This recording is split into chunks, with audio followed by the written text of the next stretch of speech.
Thinking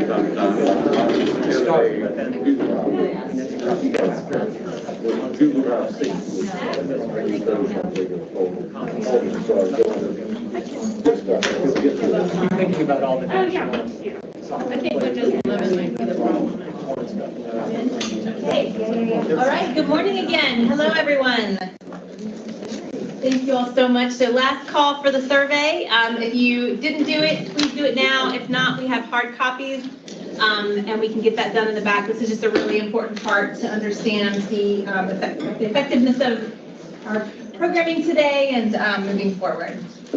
So my name is Sara Wohlford. I'm the Director of Sustainability here at Clinician, and I welcome all of you from across Roanoke and from across the state. We thank you all so much for being here with us and for helping us as we start taking our steps into our Building Heat Resilience in Southwestern Virginia through education program, better known as Heat Ready Roanoke. What I want to do today, just really briefly, I wanted to take a few moments to kind of go through the grant, super high level, where it came from, who are the key partners, what are we doing here, right? Because we're all kind of in different silos and different areas of our work. What I say is going to be like drinking from a fire hose. It's going to be way too much information for you to absorb, but please rest assured that we will spend the next couple hours with all of our partners explaining who they are, what their role is, what your role is in this work, and how we look forward to working through this project for the next 18 months to 2 years. So let's just start from the very top. This is a grant that was awarded through the National Oceanic and Atmospheric Administration, NOAA, through their Environmental Literacy Program. They awarded $4.1 million in support of 9 projects to help communities develop the environmental literacy necessary to take actions that build resilience to extreme weather and climate change, specifically that contribute to community health, social cohesion, and socioeconomic equity. So it was a real honor to be selected for this. There were 135 pre-applications for 27 states, and we were one of 9 that were selected. And so just so you can sort of get a sense of the depth and breadth of work that is supported throughout the entirety of NOAA's, of the awards that they granted, you can see up here, kind of really across the state, really, across the country, really amazing work that's happening, and we're so honored to be part of that. So just a very high-level project overview, some things that we, many of us in this room know, and if you don't know this already, something that we hope by the end of the day today you will be very comfortable with. Of all climate-related disasters, heat waves cause the most deaths every year in the United States. Climate change has increased the frequency and intensity of extreme heat events. Building heat resilience, which is the capacity for communities to adapt to and cope with higher temperatures and heat waves, requires a comprehensive approach. Our approach includes education about risk factors, consequences of heat on health and livability, as well as potential short-term and long-term actions that residents can take to reduce their risk. So that's kind of the umbrella that we're under here. So we believe that building a community's urban heat resilience involves coordination across a variety of plans and a broad coalition involving academic researchers, community stakeholders, health professionals, and government officials. None of this is going to be fixed in one specific area. Building heat resilience can be divided into responses to chronic and acute heat risk. So if you sort of look at this Venn diagram that was created, you can see chronic, there's on this far side over here in the blue, we have heat mitigation strategies, which are urban planning interventions. So the concept here is that chronic risk should be addressed through heat mitigation strategies like land use planning, urban design, urban greening, waste heat reduction, and reduced greenhouse gas emissions. So this side of the board, if you will, informs the built environment and urban planning response, which we'll talk about later on today. On this side, in the gold, we have heat management strategies, or the healthcare delivery interventions. And this is really where most of us in this room, where we come in, right? This is our slice of the pie, where we can really help. Acute risk should be addressed through heat management strategies, access to indoor cooling, reducing individual exposure, public information campaigns, emergency management plans. This approach informs the public health response and public education about potential dangers, vulnerable populations, and social services available. And then in the middle, where these two strategies overlap, we have heat resilience strategies, which is an integrated public interventions, which we'll explain in just a few minutes. So who are our partners, right? Who is involved in this grant? On the heat mitigation strategy side, we have Virginia Tech in partnership with Roanoke City Schools. On the heat management side, we have Clinician Clinic and Virginia Clinicians for Climate Action. And in the center, where we have these integrated public interventions, we have the city of Roanoke. So a broad and amazing coalition of really talented people from across Roanoke and from across the state. And then underpinning this, which got cut off unfortunately, and sort of tracking all of this and evaluating all of this and keeping all of this in line and making sure we're getting is the Virginia Tech Institute for Policy and Governance. So my apologies, that guy. Okay, so I'm just going to give a 30,000-foot view of the program, and we will get further in depth as the day progresses. But I think it's important for you to view the whole picture of what we're talking about here. So on this left side, we're going to talk about the heat mitigation strategy. So Dr. Theo from Urban Affairs and Planning in the School of Public and International Affairs at Virginia Tech, who will be here later on today, will engage middle school students from low-income communities in Roanoke that are vulnerable to extreme heat in a STEM and urban planning environmental literacy program this summer to help the students understand urban heat. So that's the top box that you see, and that's all I'm going to say about that right now. The next box down is the Science and Urban Planning Family Summit, where students will showcase for their families the work they've done during the STEM program and everything that they've learned during the summer. And the hope behind that is that this will engage their families and inform residents how changes to urban landscape can make neighborhoods cooler, more comfortable, and more resilient to rising temperatures. And finally, at the bottom, he will create a reusable curriculum on this topic for ongoing education in Roanoke City Schools. So I'm going to stop there because he's going to go into more in depth and better explain that than I ever could, for sure. On this left side is our place, right? This is our comfort. This is our love. This is healthcare delivery intervention. So Virginia Clinicians for Climate Action and Clinician will educate and train clinicians and community health and outreach staff on heat-related illness and available social programs and healthcare responses. And then you all will then engage with residents in neighborhood meetings and heat resilience events. So where we are today are these two boxes right here, training the clinicians and training the community health and outreach staff. So that's just so we're clear on where we are. The final box, which I'm only mentioning because it's on the screen now, will come at the end of the 2-year grant, and this will be a health system conference at Clinician, which will engage wider health system stakeholders to share the work that we've done, what we've learned, and ways that we can move this forward. So how can we take the group here and expand the knowledge? And then it all meets in the middle. So this is what it all looks like, right? It all meets in the middle with the city. So what we're referring to this as is an integrated urban heat resilience program. So starting at the top box in the middle, where it says community outreach, this is where the now well-trained community health staff and clinicians will participate in community outreach.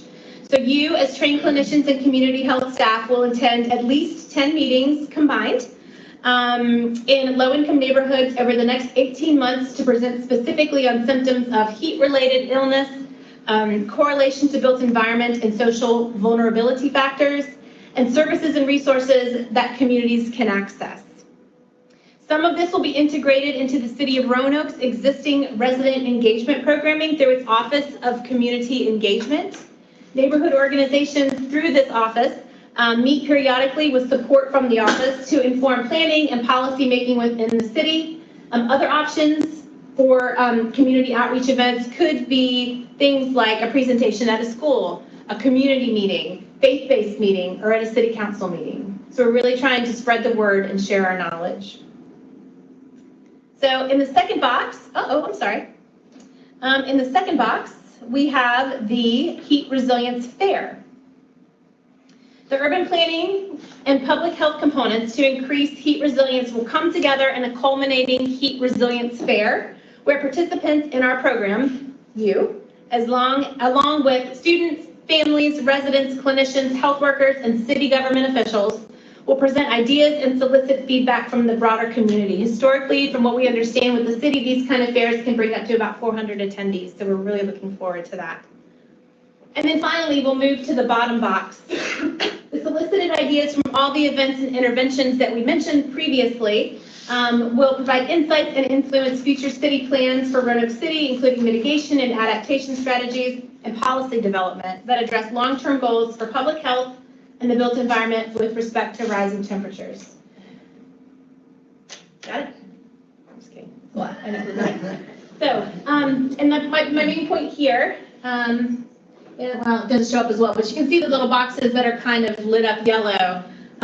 You as clinicians and healthcare providers will be involved in touch many of these interventions. So just so you're aware of that. So I know this is a lot to digest, but please rest assured that we have a full agenda of folks today in the next 4 hours here to help us unpack all of this for you, so we will all be on the same page. And then just a brief timeline. This is like so high level, it's just ridiculous, but just so we can see it. Here we are in the beginning, spring 2023 with clinician and community health and outreach training, so we're at the beginning of that. Spring, summer 2023, we'll begin our community engagement events, minimum of 10, over the next 18 months. Then we have Theo's STEM and Urban Planning Heat Resilience Program with Roanoke City Middle Schools in July. At the end of that will be a Science and Urban Planning Family Summit, which will be tagged on to probably the last day of that. Summer 2024, we'll have the Heat Resilience Fair, and then in fall 2024 will be the Healthcare Climate and Health Conference. So shouldn't be too overwhelming for anybody at any one point in time, but just we're just really wanting to start the conversation around climate and health, heat and health in Roanoke. And really strengthen that from all perspectives. So with that, I will stop, and we will bring on our first speaker. We have Dr. Sean McGinnis from Virginia Tech, who is going to spend the next until 10 o'clock talking about climate change 101. So thank you, Dr. McGinnis.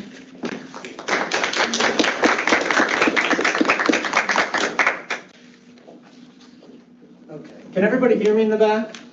Enough projection? I'm going to wander around. The laser pointer doesn't work on this screen, so I'll have to point at stuff. So Sara said, drinking from a fire hose. I'm supposed to cover climate change in about 30 minutes and then let you ask questions. So we're going to make our best attempts to do that. What you will see, they get the slides at the end? Yes. What you will see on most of the slides are references and links to everything here if you want more details. We clearly can't cover everything. So you've heard a lot of terms about climate change. I think most of the things I'm going to say, you've heard bits and pieces of that, and hopefully I can tie it together, but jot down questions for the end so we can try to pull all of these things together. So this is trying to give you a sense of where, heat and temperature are all related here, and this all is driven by climate change. I want to start just by saying we're going to start with the conclusions, right? The conclusions are that human activities are the dominant cause of temperature rises in the last century. And if you look at all the scientific models, the things that predict how we can measure these things, you're going to see data later that says we have no other convincing models that can explain this unless we add in human activities, primarily burning fossil fuels. And you'll hear bits and pieces about evidence, but if you haven't looked at the science, you don't realize that there's evidence. It's not just temperatures, it's sea level, it's ocean acidification, it's ice sheets, it's glacier. The evidence is overwhelming. And when scientists talk about this and you read this stuff in the scientific literature, these things like high, very high have numbers on them. They're not just generic terms that say, oh, we think this is likely. It's somebody has built a model, and statistically, when we say extremely likely, we mean a 95% chance that there's nothing else to explain this. So that's the background. And now we'll try to fill in some pieces to convince you that this science is strong and we understand it, and then we can use it, hopefully, right at the end of the day. We don't want to just know that we've caused some of this warming. It's like, what do we do in order to reduce this, and what are our best opportunities? This is also backed up by all the major scientific organizations. So I won't read through these, but these are all climate change comments by the Chemical Society, the Geophysical folks, the American Medical Association. So everybody has their own version of this, and their own experts have looked at it and said, yes, we know now that these temperature rises and climate changes has a huge contribution from humans. So what does that data look like? There's a lot on this graph, but what we need to do to decide what the temperature of anything is measure how much energy is coming in and how much energy is going out.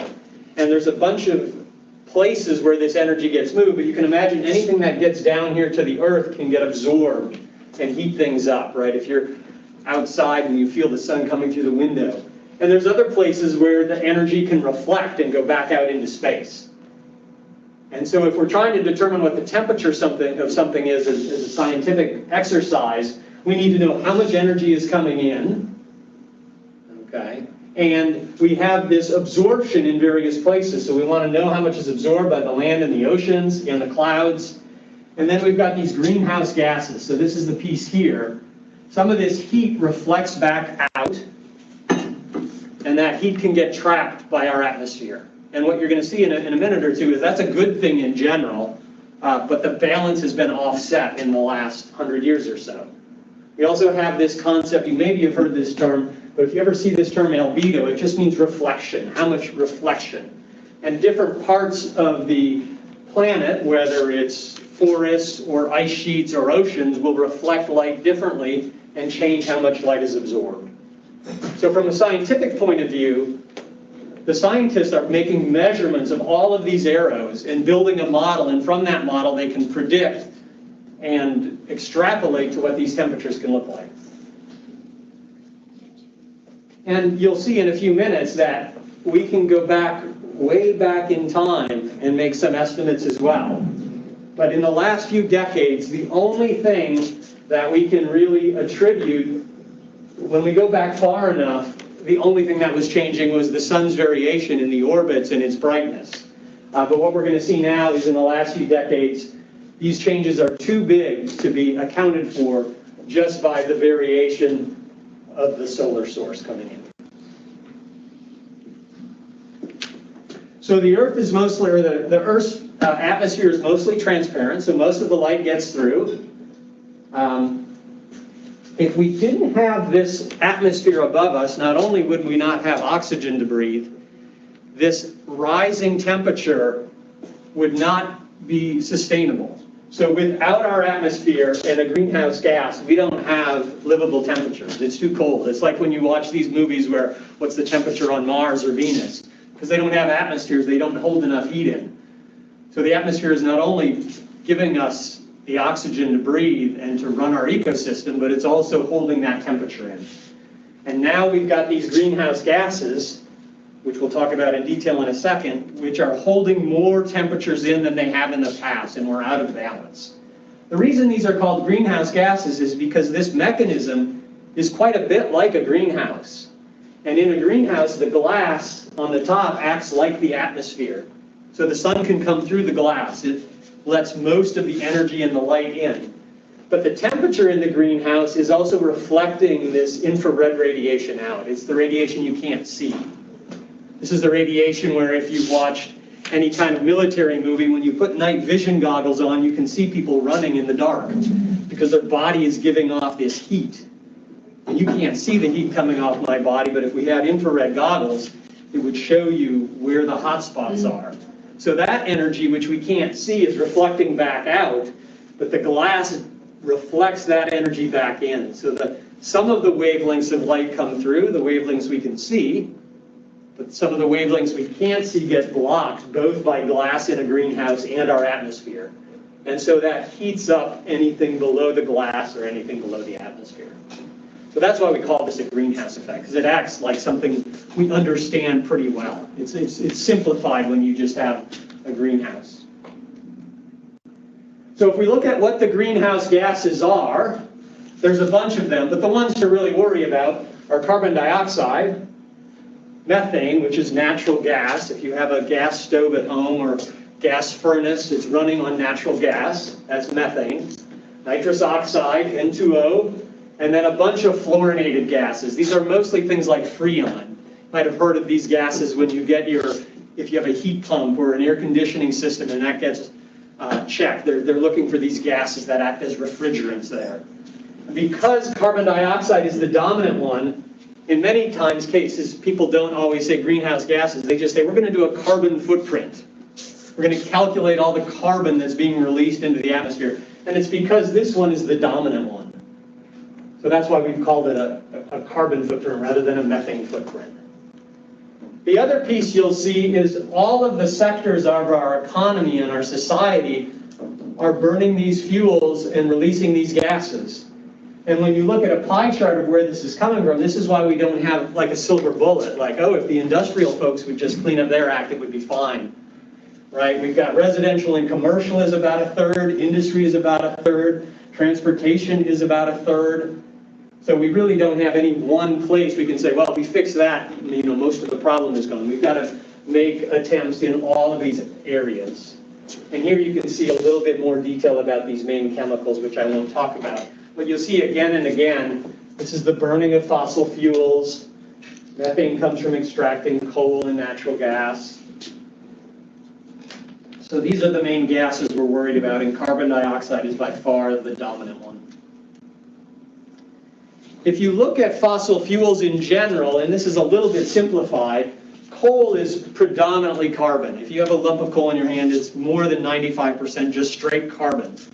And when I burn that in oxygen, I get energy out. In a coal-fired power plant, it turns a turbine, which creates electricity, which comes across the wires and lights our room. Natural gas is methane. Sorry for the chemistry here for folks who maybe want to forget that. But the key thing in red is that when you burn stuff, there is no way not to get carbon dioxide. But what we really want is we want the energy. We want the heat. We want the steam to turn the turbine. Right? And here's gasoline, which is a little bit more complicated. But all of these are, so there's no way we can burn. We could try to catch that. That's a whole nother discussion about catching the carbon dioxide. But there's no way to get the energy out of carbon without burning it. Now, if we go to something like hydrogen, and you might hear people talking about, we're going to have a hydrogen economy. And when I combust hydrogen, all I get is water. So if my car were running on hydrogen, and we do have vehicles that can do that, you just get water out, no carbon dioxide, which seems like kind of the solution. Let's just go there. Two main problems with that. One is that hydrogen here, although it's the most abundant chemical we have in the universe, it's almost always not by itself. It's connected with something. So most of the hydrogen is bound to water or bound to carbohydrates, right? Everything that our bodies are made of, the food, the trees, the plants, all those are carbohydrates. So there's hydrogen all the way through those, but it's not free. So the main way people get hydrogen, if you want to use it as a fuel, and you maybe did this in a chemistry class in 7th or 8th grade, is you run current through hydrogen and you go back the other way and you break the hydrogen out of there. But what you can tell from the equation is that costs you energy. And if your electrical energy is already coming from carbon sources, you can't make the hydrogen without creating the carbon on the front end. So if I had a tank full of hydrogen that came to me for free, it would be fine. But all the hydrogen we're creating these days comes from using other fossil-based things. Now the catch is if we get enough solar and wind, which do not burn fossil fuels, they create energy in different ways, they have very low carbon emissions. If we can use electricity from wind turbines and solar farms to break the hydrogen up, now we can create hydrogen and use that in a vehicle, for example. Because as good as solar and wind are, can't run cars, there's not enough energy, not enough space in your car, you can't put a wind turbine on your car, right? So, but we are moving toward this idea of electric vehicles, which is a different concept altogether, which I'm not going to focus on today.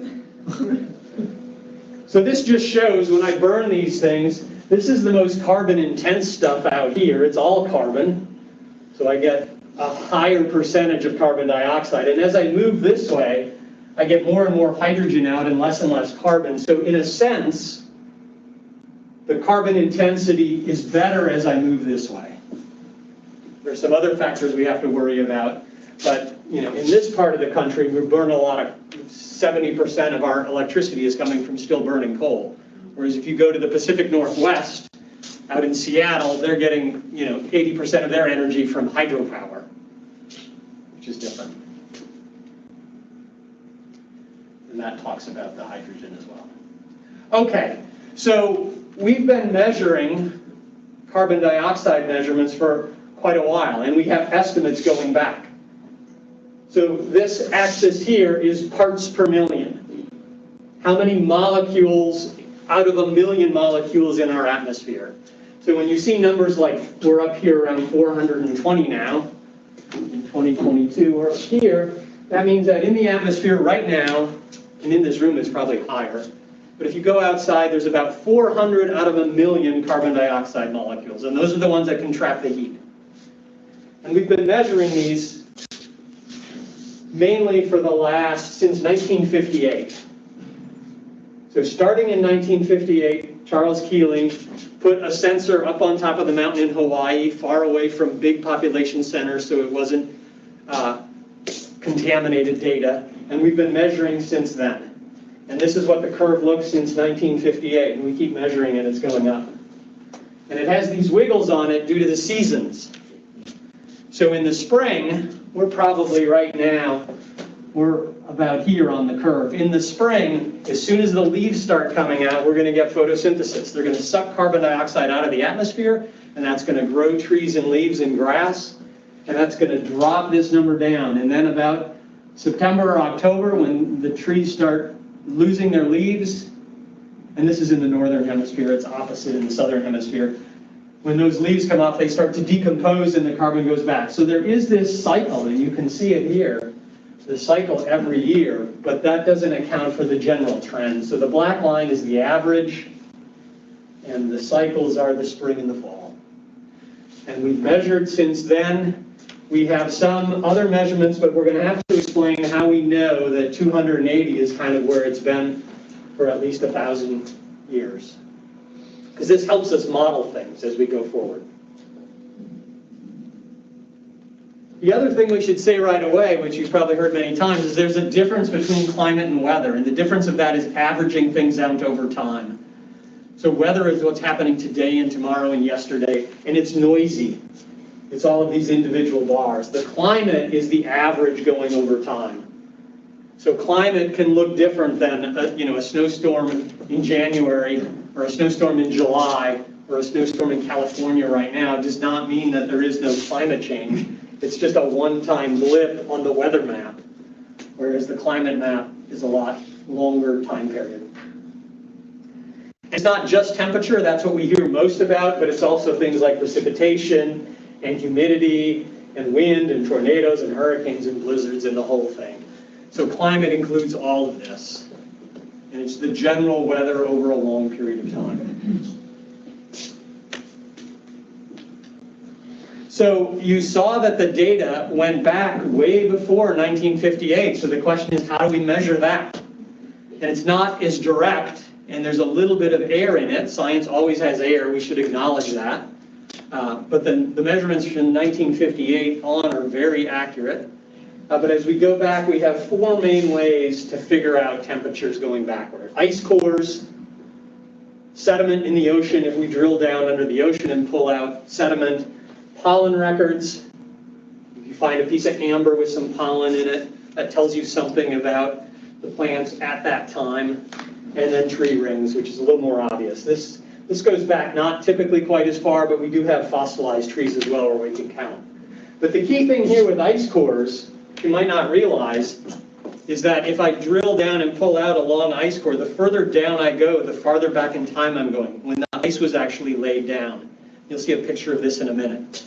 And so if you think about ice with little bubbles in it, those bubbles actually contain the composition of the atmosphere at the time that ice was frozen. So if we have a piece of ice that's been frozen 10,000 years ago, the bubble has the composition of the air from 10,000 years ago. And our science is getting better and better at measuring these things. So we can take that bubble and measure the carbon concentration. We also have to get temperature.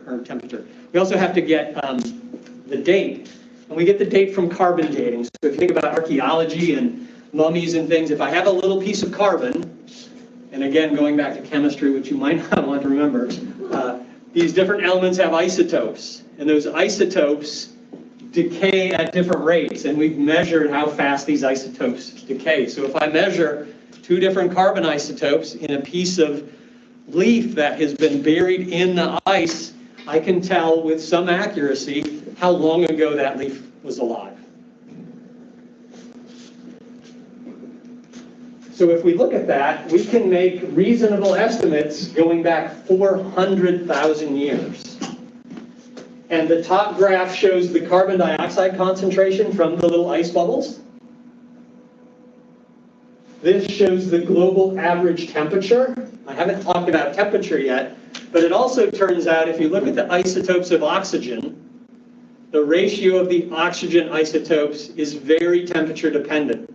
So if I know in that bubble, which is here, if I know what the CO2 concentration is, I get the green curve. If I measure the ratio of 2 different oxygen isotopes, I get the temperature. And from various other things in terms of sediment and marks, geological marks, I can get sea level rise. And surprise, surprise, these all follow, not exactly because there are slight differences, but very well. And the problem we've got right now is that our atmosphere, in terms of CO2, is higher than it's been in the last 400,000 years. We've also got lots of data just in the past few decades, which is recent climate, about how warm it's been. You can't look at any one year. This year could be warmer than last, and that doesn't say much. And when you start looking at decades, right, all of the last decades are warmer than the previous decades. And we can measure very accurately the amount of sea level rise.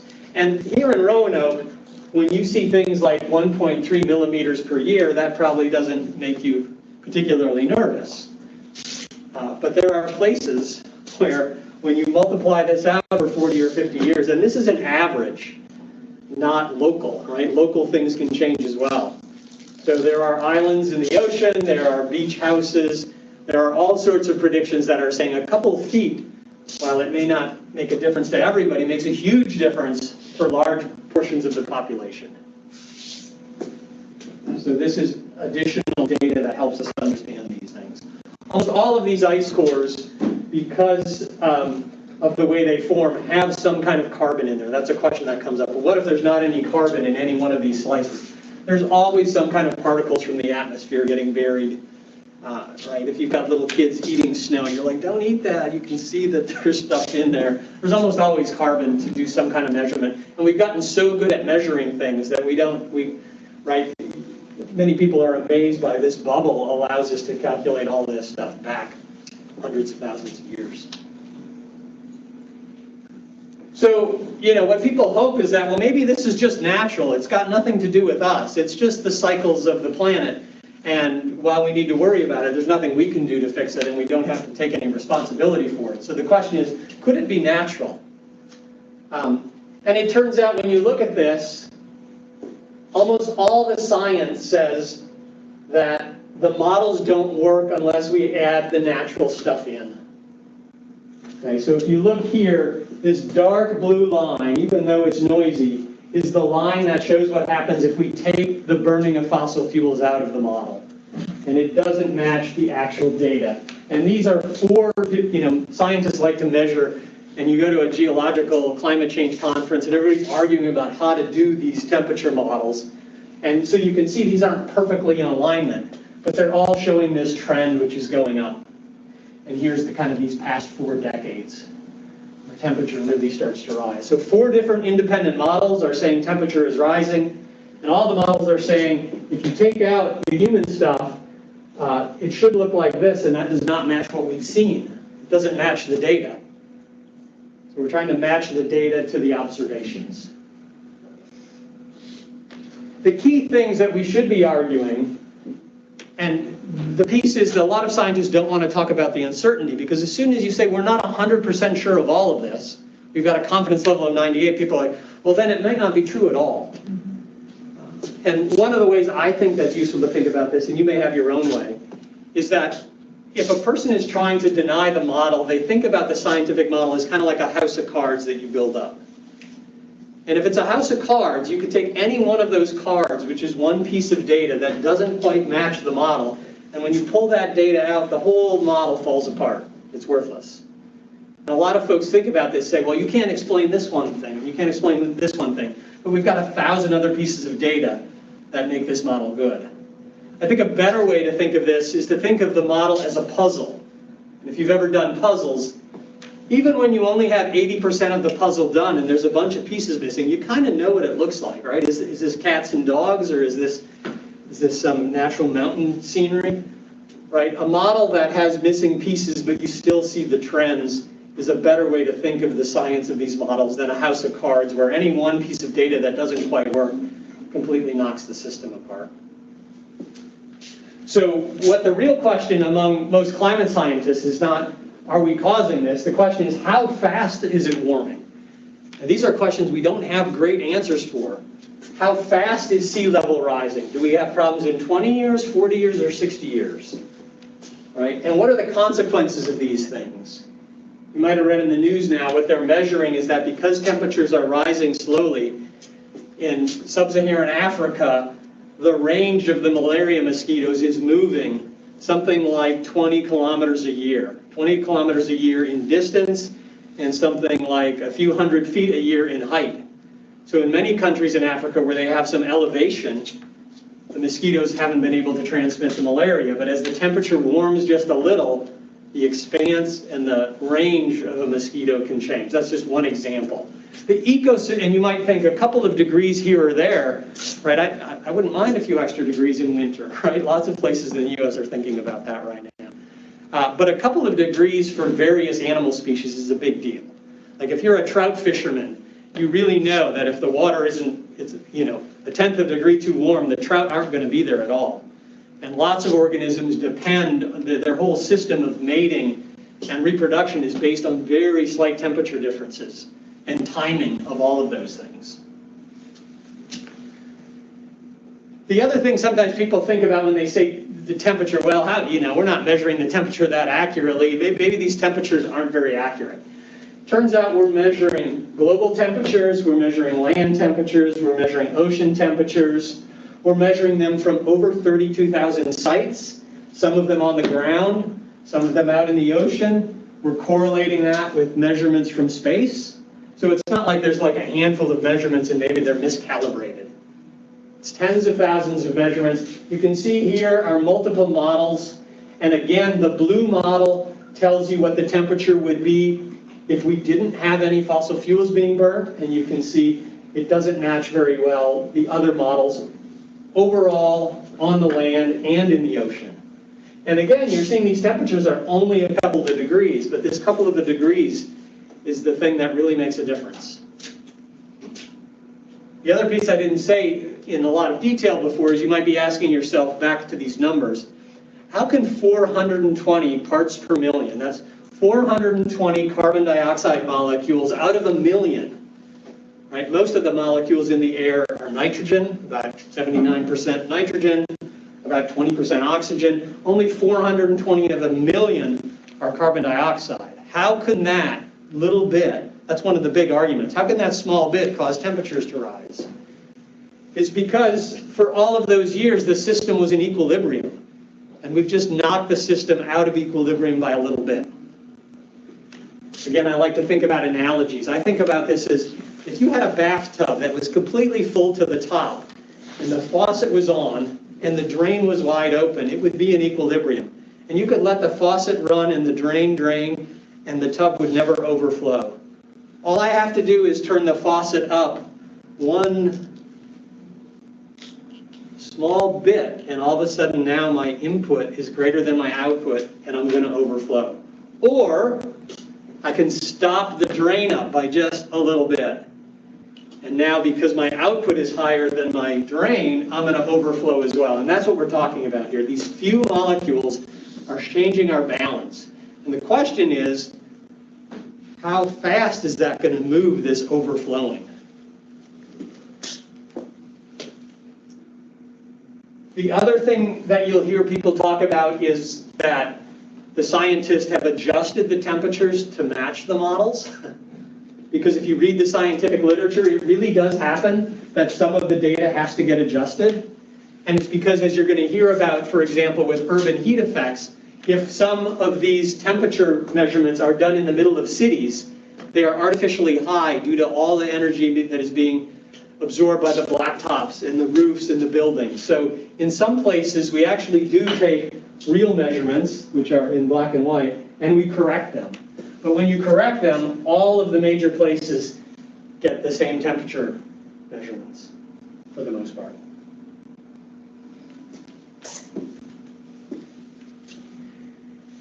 You'll hear folks talk also about other mechanisms that they want to use to explain climate change. One is that the sun is varying in intensity, which is true. So this red line shows the variation over the past 100 years or so of the sun.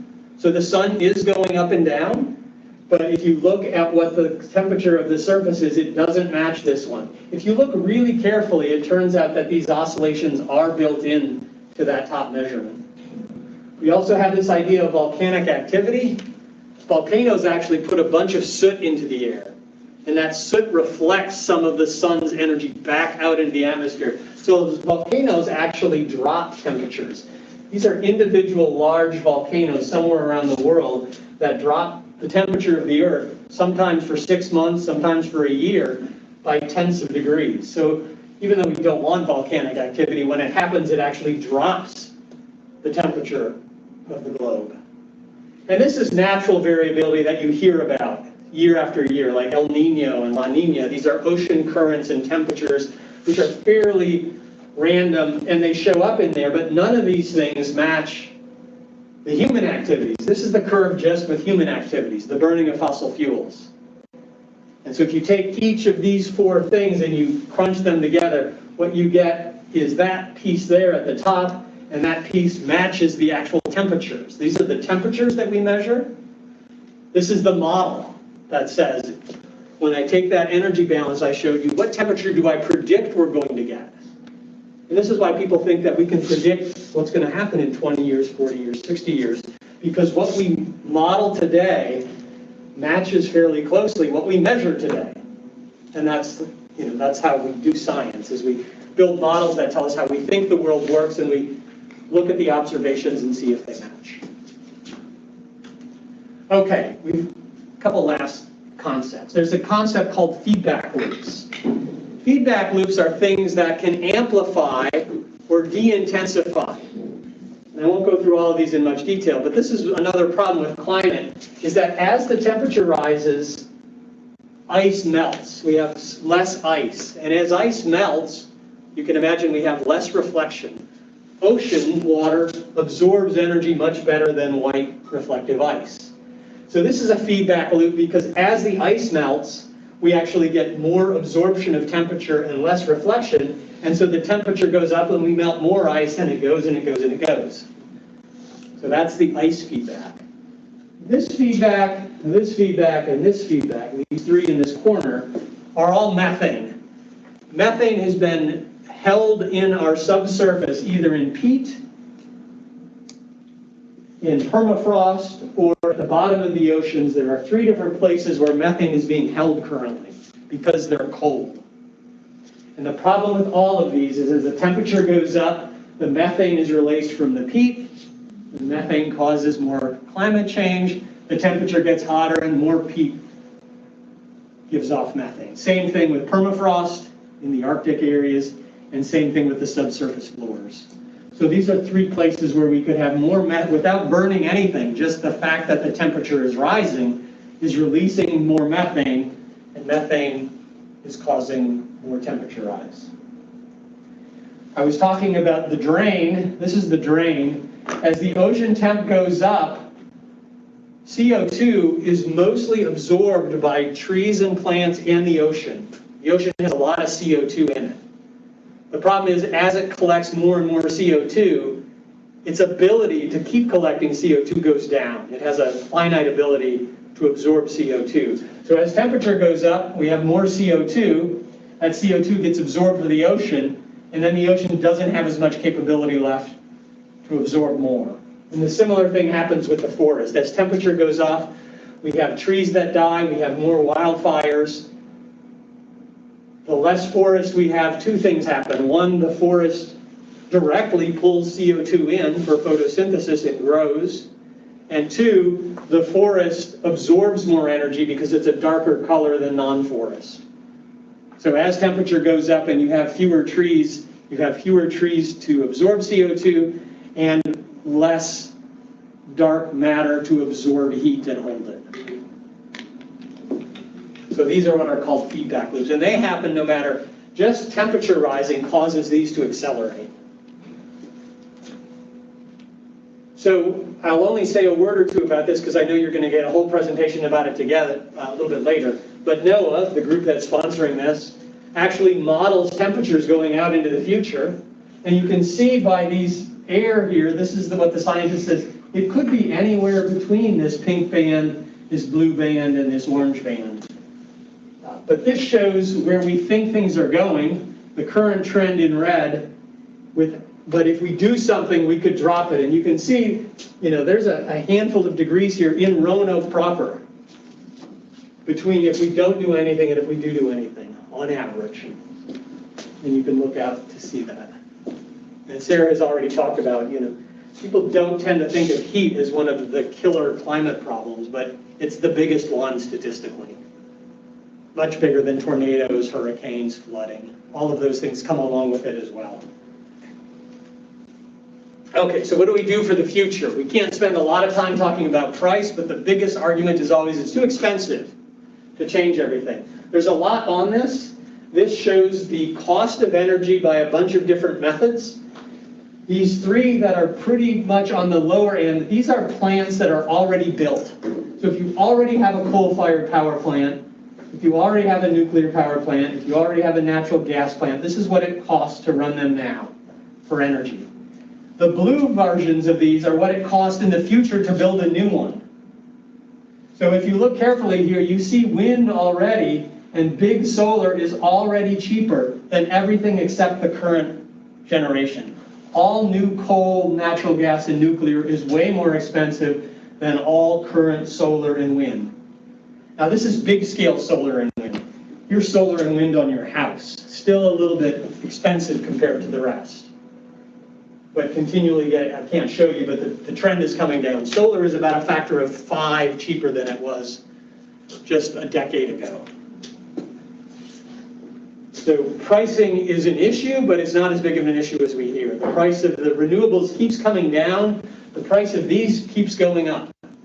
So there's a crossover point, and for wind, we're already there. Not everybody has access to the wind resources you need. Virginia doesn't turn out to be a great place for wind unless you're offshore, which has some ocean problems. Right? None of these technologies come for free. Or you do it on the top of the ridges. And if you do it on the top of the ridges, you've got issues as well. Ecological issues, bird issues. So none of these technologies come for free. When people talk about birds getting killed by wind turbines, which really does happen, what they don't, because you can see it, right? A bird hit by a wind turbine, you get a picture of that in the news and it's like, oh my gosh. What you don't see, if you don't have wind turbines, is the thousands and thousands of birds which are killed by mercury poisoning from burning coal.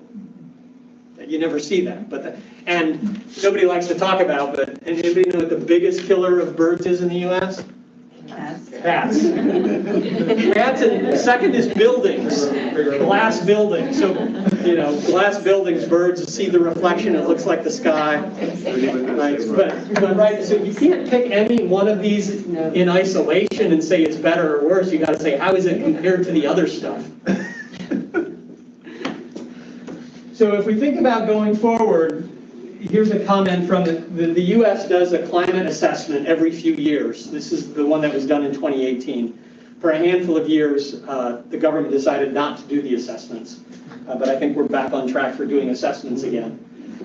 But essentially, what it's saying is that even though city, and you're going to hear stories of, this is an example of a city and a corporation trying to do something for the good of the people. We're doing these things now, but we're not doing them fast enough.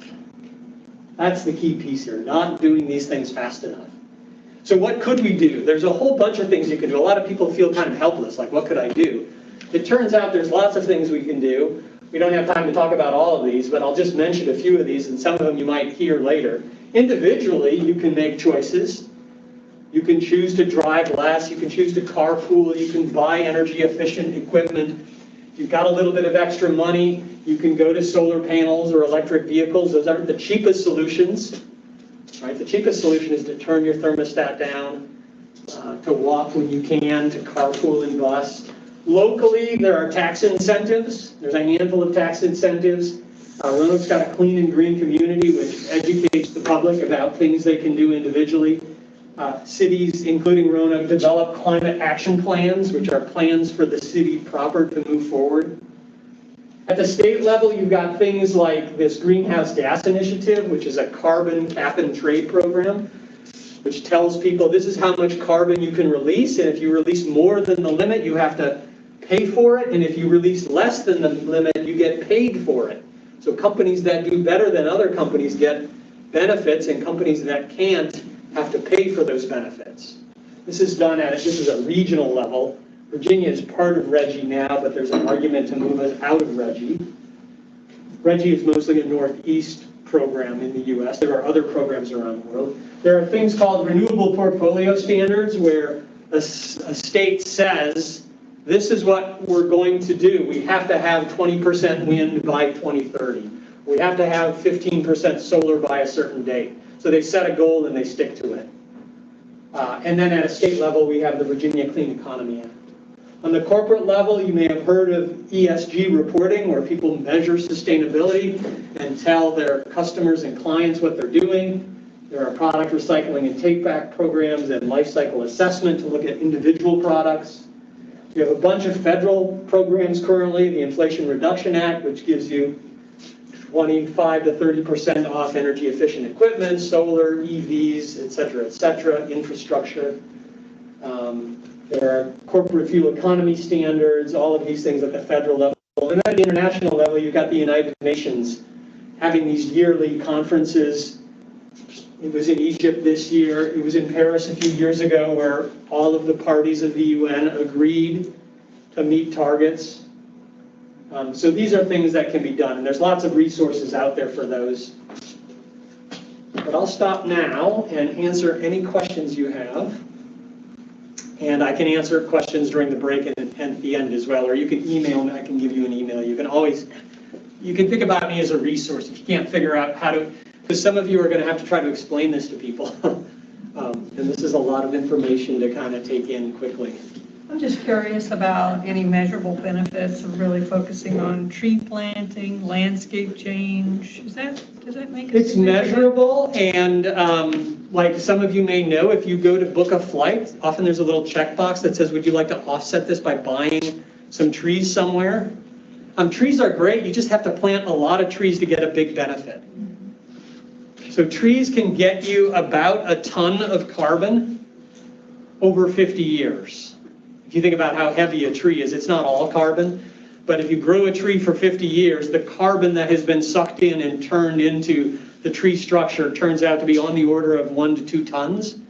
And so, the average household in the US is about 50 tons a year for your household, just the things you do. And the city of Roanoke, what's our number? 200,000 tons, 2 million tons. So you got to plant a lot of trees. So trees definitely work, and chopping trees down is horrible for all sorts of reasons. It's not just the carbon, it's the soil, it's the ecosystem, so anything you can do not to chop large swaths of trees down. And often that doesn't happen where we are, but sometimes we buy products which depend on somebody chopping down a whole bunch of trees somewhere else. So that's this broader understanding of the stuff we've got, where does it come from? So trees are real in terms of carbon benefit. The scale of them is huge, so you need to plant a lot of trees. But it's not a hard thing to do, and it has a bunch of benefits as well. It's got health benefits, there's just, the benefits are, I didn't say this here, but most of the things we can do to make a benefit have benefits in multiple areas. They usually save you money, they definitely reduce carbon, they often improve your health, They improve the quality of life in your community. So most of these things do multiple good things, whether you're doing them to save a little bit of money or to improve health or to reduce carbon. You get all those things when we do any of these choices. So that's an important piece. There's tag-along benefits with all of these choices. Yes? So you mentioned driving less.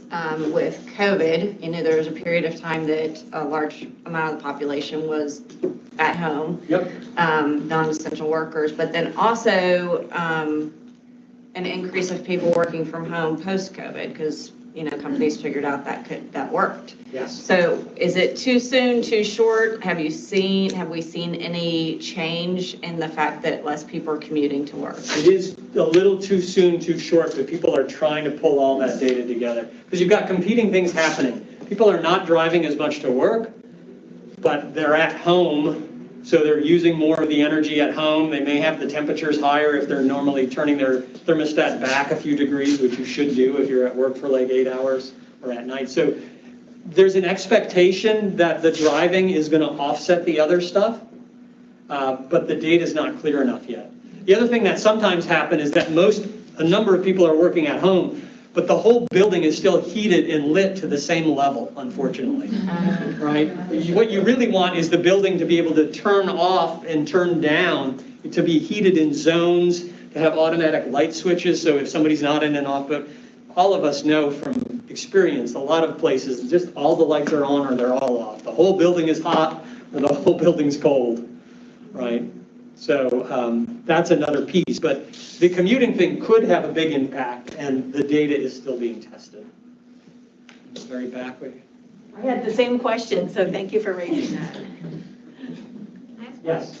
Quick, can you talk about, presumably, the solar panels, there's a carbon footprint in sourcing all the raw materials needed to build the solar panels, so how does that offset or compare to the benefits of utilizing solar? It's a great question, and you hear that with wind farms as well. I mean, a wind farm is a huge industrial machine. If you haven't seen a big wind farm or a big wind turbine up close, you don't realize the scale of this thing. This is a massive industrial machine, so there are tons and tons of concrete for the base, tons of steel for the post. So life cycle assessment, which I mentioned very briefly, is a scientific way to measure the carbon and the environmental impact across the whole life of anything, whether it's a solar panel or a car or carpeting or computers, anything you can think of, we could measure everything, and we should include that. And what you hear sometimes is you read an op-ed, somebody will say, the energy to make solar panels is more than the energy they generate in their whole lifetime. And if you look at a solar panel, it's a complex piece of industrial equipment, and you say, that's probably true, right? Turns out that for solar panels and wind, the amount of energy to make both of those is typically generated in about a year. So after the first year, you have paid off all the energy to make the solar panel and the wind turbine, and for the next 20 to 25 years, you have a positive benefit. So it could be the case that producing the equipment is the dominant part of the life cycle. But for solar panels and wind, the production part of it is usually about 5%. Similar with cars. You'll hear people now talking about EVs. Well, the battery's so big, and it's using lithium and cobalt from the Congo, and all of that is worse than what you're going to get in response. And it turns out that we do need to fix those things. Batteries are too energy intensive, and the cobalt problem in the Congo is horrible. But the cobalt problem in the Congo, even without EVs, is horrible because all of our cell phones and computers are using the same batteries. They're just a lot smaller. So if you're worried about, if you don't want to buy an EV because of the Congo cobalt, then anything that uses a lithium battery is off the table as well. So for cars, the number's a bit higher. It's about 10%. So about 10% of the energy that you saved has to pay off the extra 10% to make the battery, and the electric car is heavier.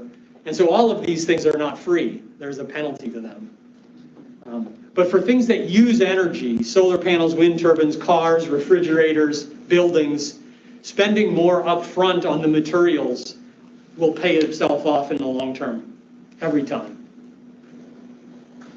Maybe this is irrelevant, but let's say in an ideal scenario, you scale up all of the renewable energy. knowing that you're gonna have that upfront energy cost to do that, would that put us over the tipping point that scientists have talked about, that beyond no point of return, where there's gonna be those cycles and it'll be out of our control?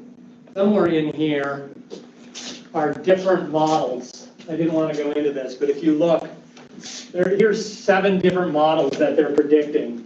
And if you don't do anything, you end up with these high models. But if you do everything, or parts of everything, this shows what happens to the carbon going forward. So there are models that show if we do this quickly enough, we can avoid the biggest problems. The one thing I didn't say to you is that carbon dioxide, when it gets up into the atmosphere, because it's like the most stable chemical we know, it stays up in the atmosphere for a long time, like 100 years on average. So even if we stop everything today, some of our temperature is going to go up. It's locked in. But that's why where we start tipping over is really important. And the difference between being up there and tipping over here and tipping over here, the difference between all of these is just how fast we do this stuff. So anything we can do sooner rather than later will get us these lower curves compared to the later curves. There is an argument that says, we can't do it all immediately. Even if you wanted to switch to solar and wind today, we don't have the infrastructure ready to go. So some things just can't go faster. But there are lots of things that could go faster, and doing them today, even if they're a little bit more expensive than they're going to be 5 years from now, will make a huge difference. I'm gonna have to I'm so sorry. I could listen to you for hours, but we want to stay on track. Yeah, at the break, I'll take extra questions. These are all great. I know she wants to stay on. Sean, thank you so much for your time.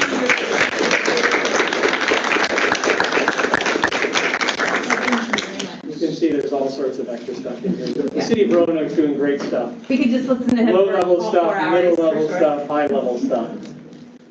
Okay, so while if you just click through until you get to the next, perfect. Thank you, Sean, we appreciate you. Next, we're gonna have Dr. Neelu Tummala from Virginia Clinicians for Climate Action, talking about Eco-America Ambassador and talking about climate change and health. And then after this, we will have a 30-minute break. If you need to take a moment to use the restroom, it's right across the hall, but we will have a break with coffee and snacks and such after this. So, Dr. Tummala. Okay, thank you.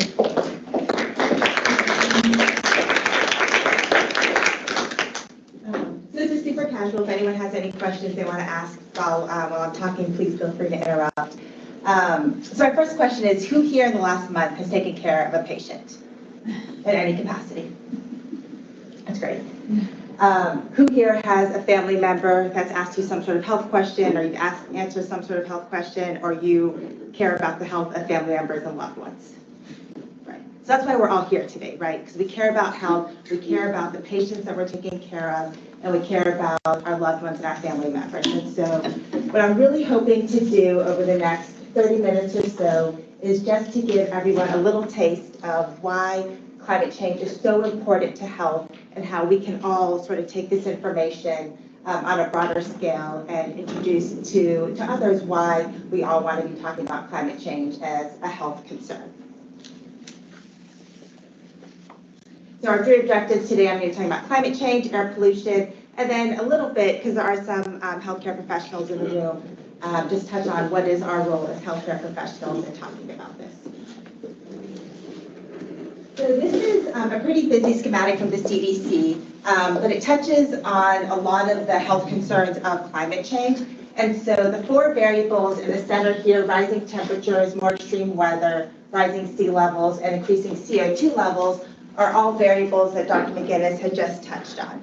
And what those 4 variables do is they impact this person, all of these different sort of secondary impacts of air pollution, severe weather, extreme heat, environmental degradation, water, food supply impacts, water quality, increasing allergens, and changes in vector ecology. So each of those 8 variables has a myriad of health impacts. And so a couple of those is what I'm going to go into detail. And again, this is just to sort of illustrate why is it that something like climate change is such a health concern.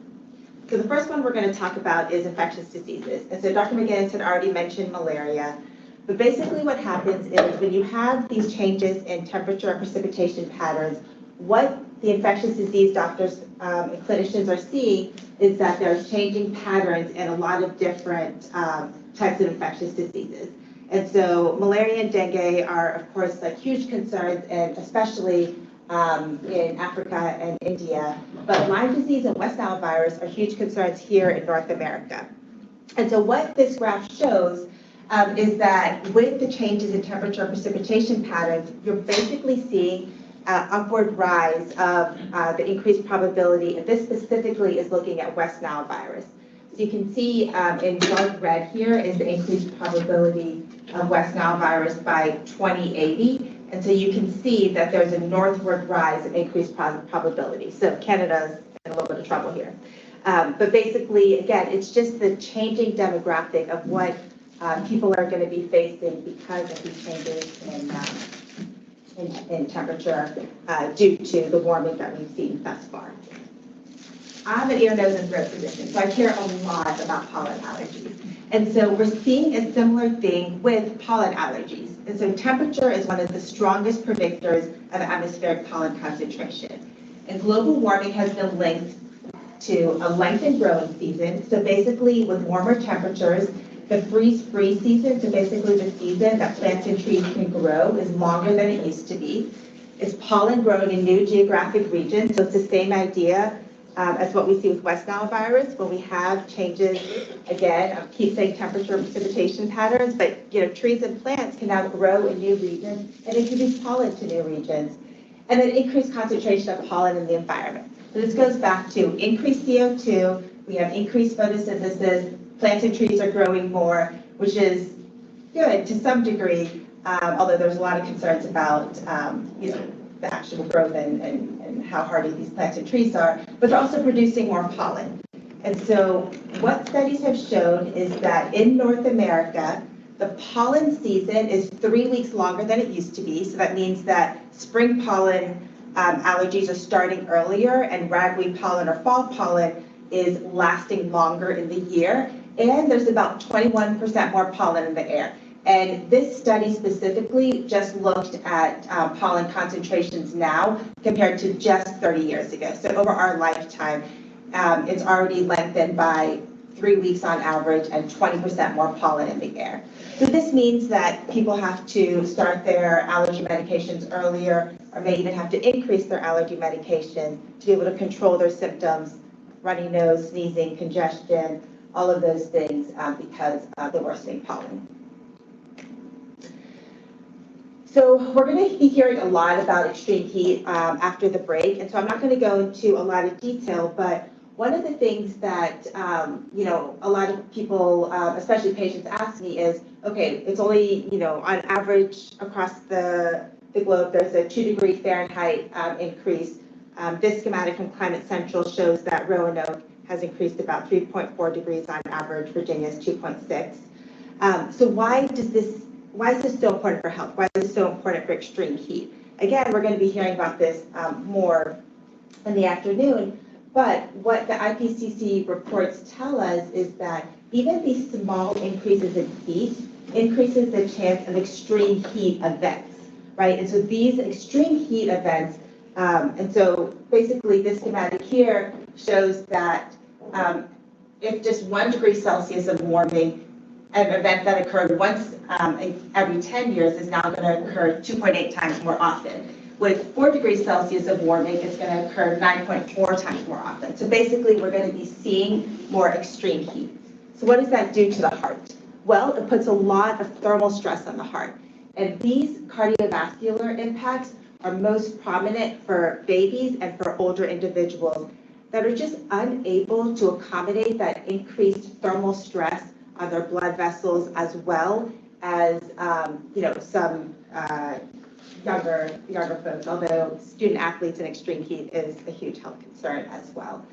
So what this extreme heat does is it increases heart rate, it puts thermal stress on the body, it increases the risk of heart attacks, increases the risk of stroke.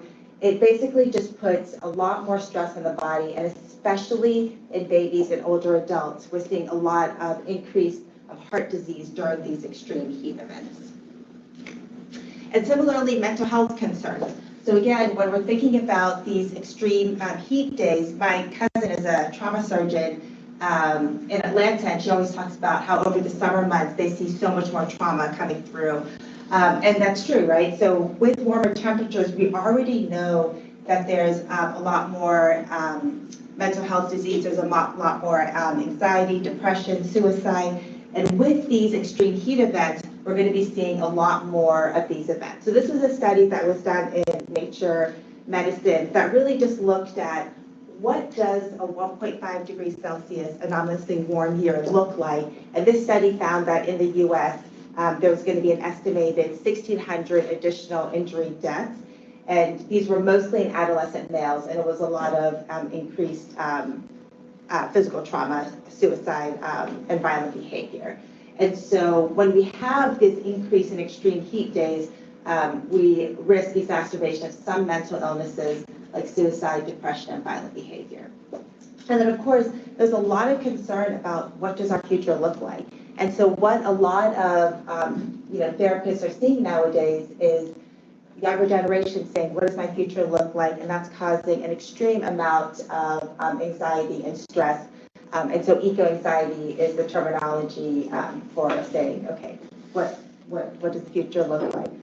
What can I do about it? Why are adults not acting more aggressively to address these concerns? And so just going back to this, I'm going to focus now a little bit more on this category here with like the extreme weather events and how that impacts health. So this is a schematic from Climate Central. We've been hearing a lot more about extreme weather events, whether it's wildfires, droughts, hurricanes. In 2022, there were 18 major billion-dollar events that cost the economy $165 billion. And you can see this general trend. Again, we saw a lot of these schematics with our talk from Dr. McGinnis, but again, in 2022, we saw this upward trend, and this was similar to recent years of increased extreme weather events. Extreme weather, this is a study that was done of nature climate change, impacts most of the world. So what this study showed is that 80% of the land population that people live on, which includes 85% of the world's population, is impacted by extreme weather events, and it's impacted by climate change. And so I included this one just to show that the majority of the world is impacted by climate change, but also because this study looked at what we call the attribution gap, which is that where does this impact come from, right? We know that mostly high-income countries are contributing to most of the heat trapping emissions that's causing a lot of these extreme weather events and these health concerns. And this study specifically showed that these effects are attributed to twice as often to high-income countries than low-income countries, but unfortunately, it tends to be the low-income countries that are mostly impacted. And I also wanted to include this because one of the things that we don't think about all the time when we talk about extreme weather events is the mental health concerns. And so when you're thinking about people who are impacted by extreme weather events, displaced from their homes, impacted by wildfires, there's an increased prevalence of post-traumatic stress disorder as well. And again, this is happening here in the United States, and it's also happening globally. It's just one of those, again, under-recognized health concerns that really just shows sort of how the world is changing and what sort of like the sequelae of each of these climate impacts has on our personal and mental health. So we, again, are seeing a lot more about wildfires in the news, especially over the past like 5 to 6 years. Nearly 60% of the world saw an increase between 2017 and 2020 of the extreme risks of wildfires. And so wildfires themselves are locally destructive, but if you also think about all of the wildfire smoke, so that's fine particulate matter, all of the respiratory impacts that can cause, including, I'm going to talk about air pollution a little bit, but really increasing breathing complications, asthma exacerbations. The wildfire smoke has also been linked to pregnancy-related complications. And again, the mental health concerns are mostly related to the increase in PTSD from being displaced from your home, from losing your belongings, and all of those associated health concerns. And I'm running through this a little bit quickly just because of time, but again, if there's any questions, please just let me know. Similarly, drought. We are lucky in the United States that, you know, food and water security are not something that we have to think about on a daily basis, but you know, extreme drought is something that, along with the flooding, that we're seeing on a global level. And so this graph, again, you can see, where's my cursor? The rise in extreme drought. And so that is a huge health concern when we think about this, again, on a global scale, in terms of thinking about land security, food security, and water security. And heat extremes. And so this top graph is for, it's basically, both of these graphs are looking at the change in person days of heat wave exposure. So the top graph is for different countries for babies less than 1 year old. And the bottom graph is for individuals over the age of 65. And for both of them, you can see the dramatic increase in the number of increased heat wave exposure days in the countries that were evaluated: India, China, Indonesia, USA, and the rest of the world, Japan. And so again, these are our most vulnerable populations to heat extremes, and you can really see how dramatic of an increase there's been as compared to 1980 to 2020 in terms of heat wave exposure.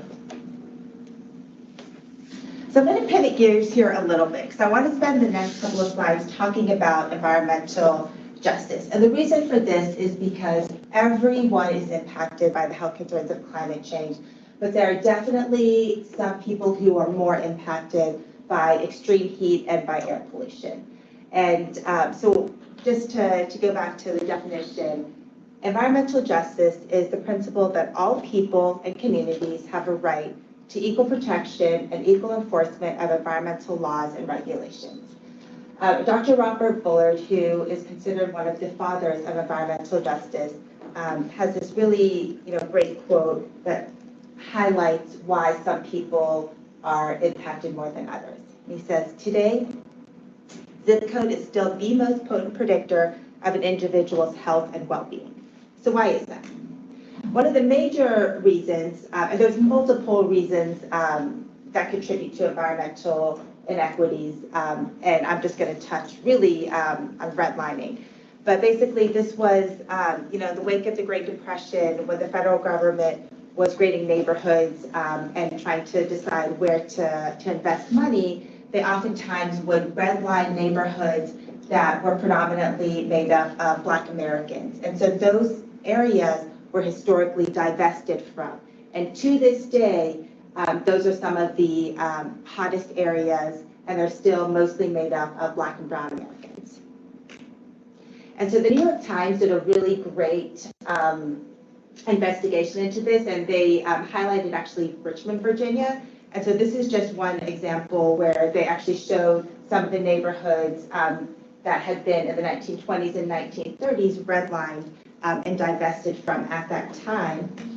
And to this day, those same neighborhoods that had been divested from have more paved surfaces like roads and parking lots, which tend to absorb and radiate a lot of heat. They have less green space. So green space is great for making the surrounding areas cooler, but they're also just great for mental health, right? Like we all love to go run through a park versus just running past concrete.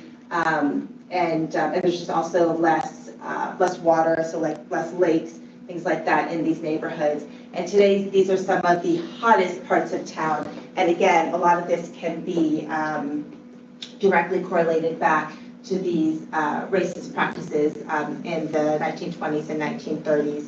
And so this is what contributes to a lot of the heat island effect that can cause, during the daytime, temperatures that are anywhere from 1 to 7 degrees Fahrenheit hotter than the surrounding neighborhoods, and at night, anywhere from 2 to 5 degrees hotter than the surrounding neighborhoods. And this is a study that basically looked at multiple large cities in the United States, and what they found was that the average person of color lives in a census tract with higher summer daytime temperatures compared to non-Hispanic whites in all but 6 of the 175 largest urbanized areas in the United States. And so again, this is just highlighting that not everyone is living in the same, with the same environmental risks, and so some people have a disproportionate exposure. And a similar pattern also emerged for people with a lower socioeconomic status. All right, I'm going to pivot one more time, and we're going to talk about air pollution now, just to kind of, I think air pollution is one of those that's much easier to visualize why is this such a big health concern, but there are some health impacts of air pollution that we don't think about on a daily basis, so I just want to touch on that. And because the EPA is considering tightening the current fine particulate matter air pollution recommendations, and so I think if this resonates with anyone, then please reach out to the EPA and tell them to make these, the fine particulate matter regulations as strict as possible to really improve these health concerns. So there's a lot of different types of air pollutants, nitrogen dioxide, sulfur dioxide, and particulate matter. Particulate matter is the one I'm going to focus on with some of these studies moving forward. And particulate matter is graded based on the size of the particle. And so fine particulate matter, ultrafine particulate matter, which are particles that are less than 0.1 microns, and then particles that are less than 10 microns. So over the past 50 years, our air has gotten cleaner. So since the Clean Air was implemented in 1970, emissions of major pollutants were reduced by 73% between 1990 and 2015. And the EPA determined that 230,000 deaths were avoided per year due to lower concentrations of outdoor particulate matter. And this was from a reduction in asthma exacerbations, heart attacks, and a couple of other health savings. So I bring this up because legislation works. And we're going to see that on another slide as well, right? So the Clean Air Act and its subsequent amendments was a huge win for health. It passed with overwhelming bipartisan support, and it has had incredible health impacts as well as economic advantages, with the health savings valued at about $2 trillion in 2020. So particulate matter, like I said, is graded on the type of, or the size of the particles themselves. So typical human hair is about 50 to 70 microns. And again, when we talk about particulate matter, we talk about we consider the different sizes. So the larger particles tend to get trapped in the upper airway. And a lot of times they'll go down the trachea and get trapped somewhere in the bronchi and the bronchioles. The fine particulate matter, the PM2.5, will travel down through all the tiny little branching bronchioles of the lungs, and then they'll often settle at the site of air exchange, so gas exchange. And that's where they can cause a lot of irritation and inflammation. And then the ultrafine particles, those are the ones that are less than 0.1 microns. They're not on this schematic, but those can actually enter into the bloodstream because they're so small that they're able to traverse this barrier here and enter into the bloodstream. So along with fine particulate matter, you might have also heard a lot in the news about smog and ground level ozone. This is also a huge health concern. So what happens is the way that ground level ozone is formed is you have the sunlight and the heat mixing with volatile organic compounds in the air to create ground level ozone and smog. And so this is also a very significant health concern, especially in the summertime. And it's one of the questions I often get asked is, well, how does climate change impact air pollution? And this is how. Or this is one way of how it does that is because when you have increasing heat mixing again in the summertime with the volatile organic compounds, that's how ground level ozone is formed, which has major implications for respiratory health, for pregnancy complications, and cardiovascular health, which we'll see on the next slide. So respiratory disease and air pollutants. So again, when you're breathing in these particles, whether it's the PM10, the fine particulate matter, or the ultrafine particulate matter, it's causing inflammation and stress inside your lungs. And so again, wherever it's causing this stress on your body or within the airway, it's increasing the risk of asthma attacks, and also is correlated to worsening asthma attacks. It has been correlated to an increased risk of pneumonia, especially in older adults, an increased risk of lung cancer over time. Again, when it continues, when you have these particles inside your lungs that are causing constant inflammation, remodeling of the lungs, then the infrastructure and the tissue of the lungs themselves are going to change over time, which can increase your risk of lung cancer. And chronic exposure to higher levels of air pollution has also been shown to decrease lung capacity. And this is especially concerning for babies who are exposed to higher levels of air pollutants and over time have a decreased lung capacity. And heart disease. So we don't really think about particles that we breathe in increasing our risk of heart attacks, arrhythmias, strokes, and high blood pressure. But again, those ultrafine particles, what they can do is they can enter into the bloodstream. And so once this is normal blood flow, when you have these tiny particles that enter in the bloodstream, they can cause disruption of plaque. So basically, it's an irritant inside your blood vessels that can disrupt this plaque and increase your risk of a heart attack or stroke. And the cardiovascular impacts are a major concern, especially in individuals over the age of 65. As an ENT, I also care a lot about sinus disease. And so one of the really interesting studies that's come out is how does air pollution impact chronic sinus disease. And what this study showed, which was actually just published last year, was that chronic exposure to air pollution does increase the risk of developing recurrent sinus infections, but also having chronic sinus disease. And so again, when we're thinking about, pollen allergies and sinus disease, these are huge lifestyle issues that are impacted by the things that we're breathing in and exposed to on a daily basis. So this is a study, and I interspersed a couple of studies in here just because, again, I think as Dr. McGinnis was saying, a lot of times we're asked about, okay, where did you find this information? Where did you get them? And so just so you'll have some sources to be able to refer back to if there's any question about some of the concerns, the health concerns that I'm talking about. But with this study, it was a prospective study that looked at over 1,700 children in 12 Southern California communities, found that over the time period that these children were studied, that air pollution had a adverse development on their lungs in kids from the ages of 10 to 18. Another incredibly vulnerable population is pregnancy. So this was a huge review that was done in JAMA that showed that exposure to both fine particulate matter and ozone was associated with an increased risk of preterm birth in 79% of the studies that were evaluated, and low birth weight infants in 80% of the studies. And one of the findings of the studies was that Black mothers were most affected, again, sort of bringing in that racial inequity component that some people are more adversely impacted than others.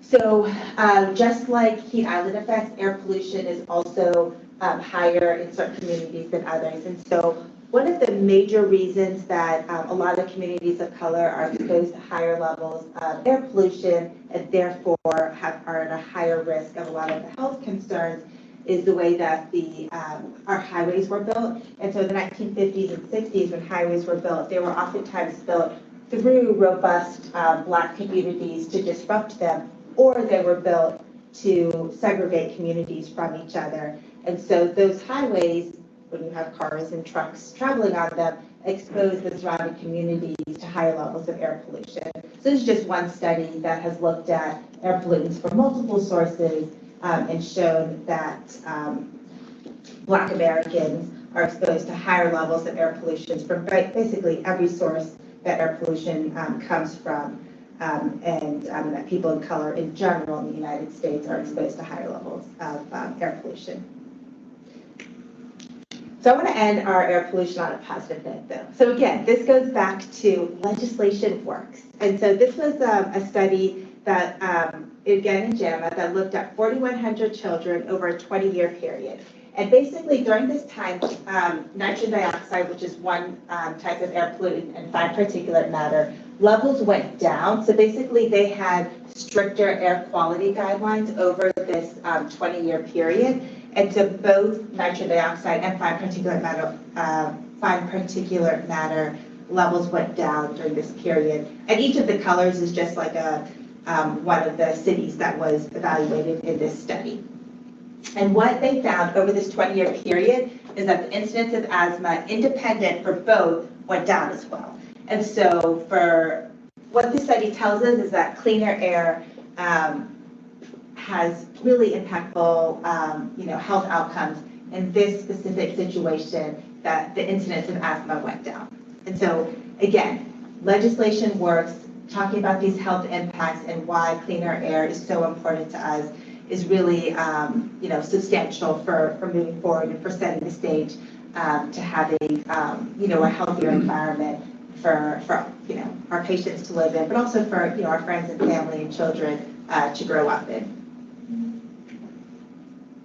So I'm just going to touch on what is the role of the health sector. And I say this as a physician, but also just, I think, for anyone who is concerned about health, who's thinking about health, because we all have a role for, making the environment that we live in a healthier place. In the United States, the healthcare industry contributes anywhere from 8 to 10% of heat trapping emissions, greenhouse gas emissions. This is not a small piece of the pie, right? That's pretty substantial. And, a lot of these emissions are necessary emissions, but some of them are potentially not. And, from 2010 to 2018, the amount of heat trapping emissions in the United States rose by 6%. So you can see in this cartoon here, there's a lot of different sources of where these emissions come from.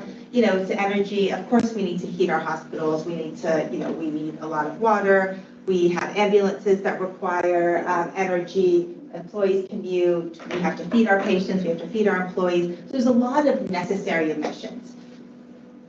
But do we have to have that much of the piece of the pie? And so this is an area that has been gaining a lot of traction to say, what can we as the healthcare industry do to narrow that number down?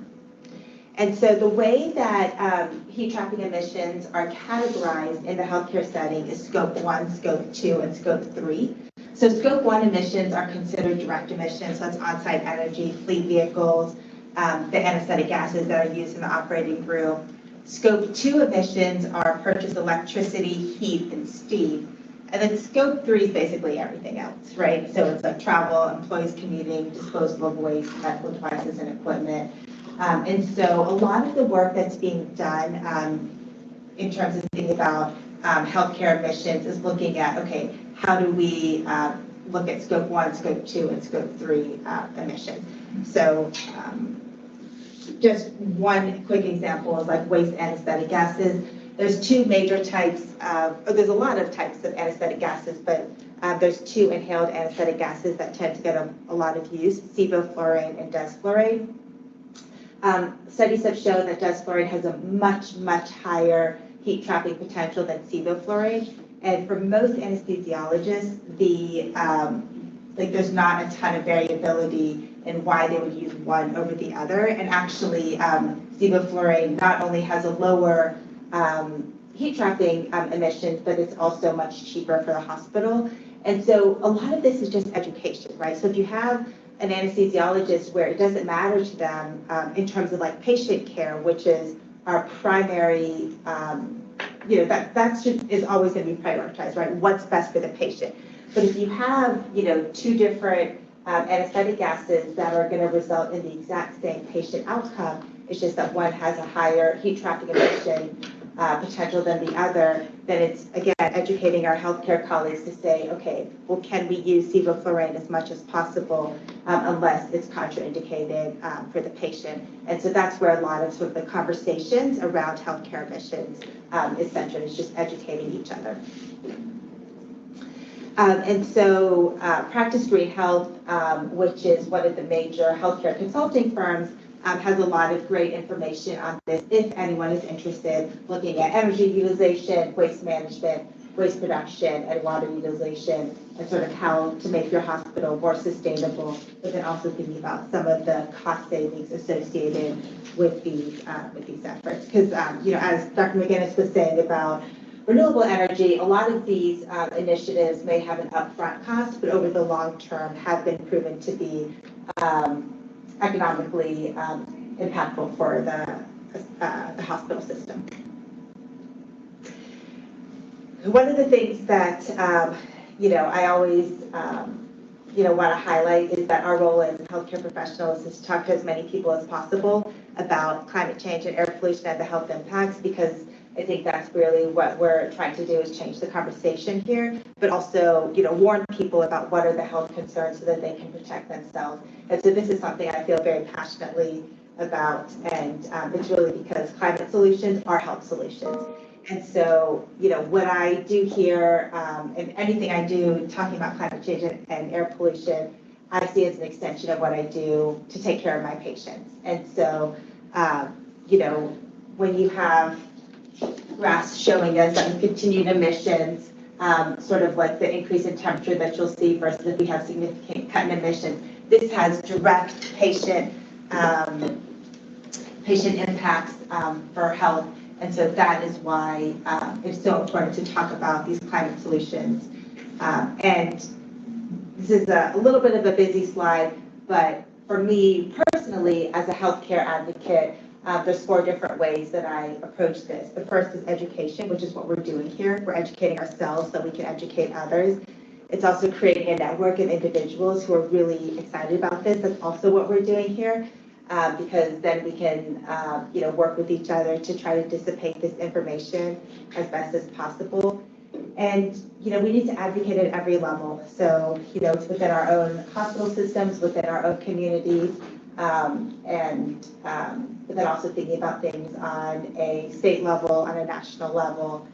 And my favorite is just be experimental. So a lot of this is somewhat new when we're talking about environmental risks. They're bringing this up to hospital systems and to our government, but it's just trying to say, okay, these are really, really important topics.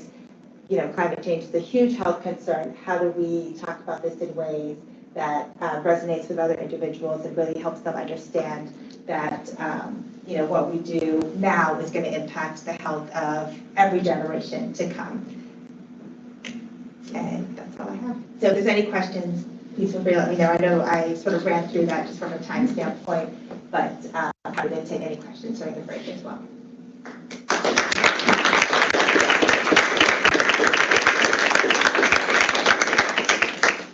Any questions right now before we go to break?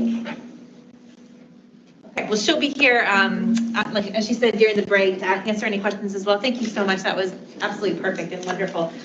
So we do have about 30 minutes. We've got snacks in the back, coffee, lemonade, I think. Help yourself to whatever you'd like. My physicians and speakers, if you would, Vera and Amy, if you could just, yeah, there you go. If you guys could just connect with these two at some point during the break, they have some paperwork for you. Otherwise, everyone else just, we will reconvene. What time is it now? It is 10:40, so let's come back at 11:10 and get kicked off. Good?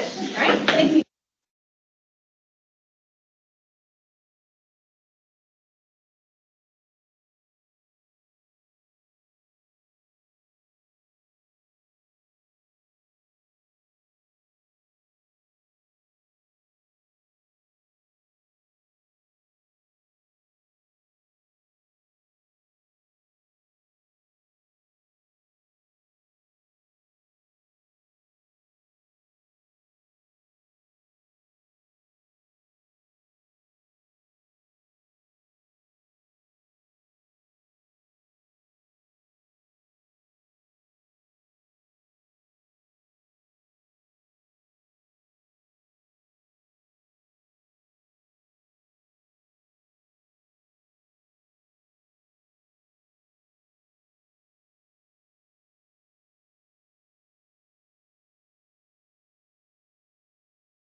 Back to your seat, we can get started.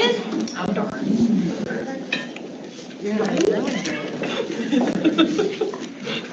All right, so the first half was amazing. Dr. McGinnis and Dr. Tummala, you guys are the best, and we are so, so grateful for your wise words, and just could listen to both of you speak for hours. The second half, what we're going to do now is we're going to pivot just a smidge. So the first half of the day we focused on climate change 101, climate change and health, kind of high level. So now we're going to move into the meat of the work. And the meat of the work here is regarding heat, climate and heat illness in Roanoke. And kind of what can we do collectively from a mitigation, management, and resilience perspective with all of the institutions that we have involved with this grant. So we're going to start with Chip Konrad and Bryttani Wooten, and they're going to talk about heat illness in depth. And so I don't want to take away anything that he's going to say, but one of the things that you need to know here is within his presentation are the slides that will be provided to you as our educators to go to educate community health workers and to go and to educate the community. They will be organic. You will be able to modify to some extent, and he will point out to you what is more in-depth information that is just for our edification and what will be actually for presentation to the community health workers and to the community. So I just wanted to sort of tee that up. After that, we will have Dr. Ahdoot, Dr. Leigh Weitzenfeld, and Rachel Burks, who are all key partners in the grant, who will talk a little bit about the role of their institution in the grant and in this work and sort of where they fit into the puzzle so that you guys can know names, faces, and roles, just so we can all sort of be in the same room. So with that, I will turn it over to Dr. Konrad. Thank you. Thanks.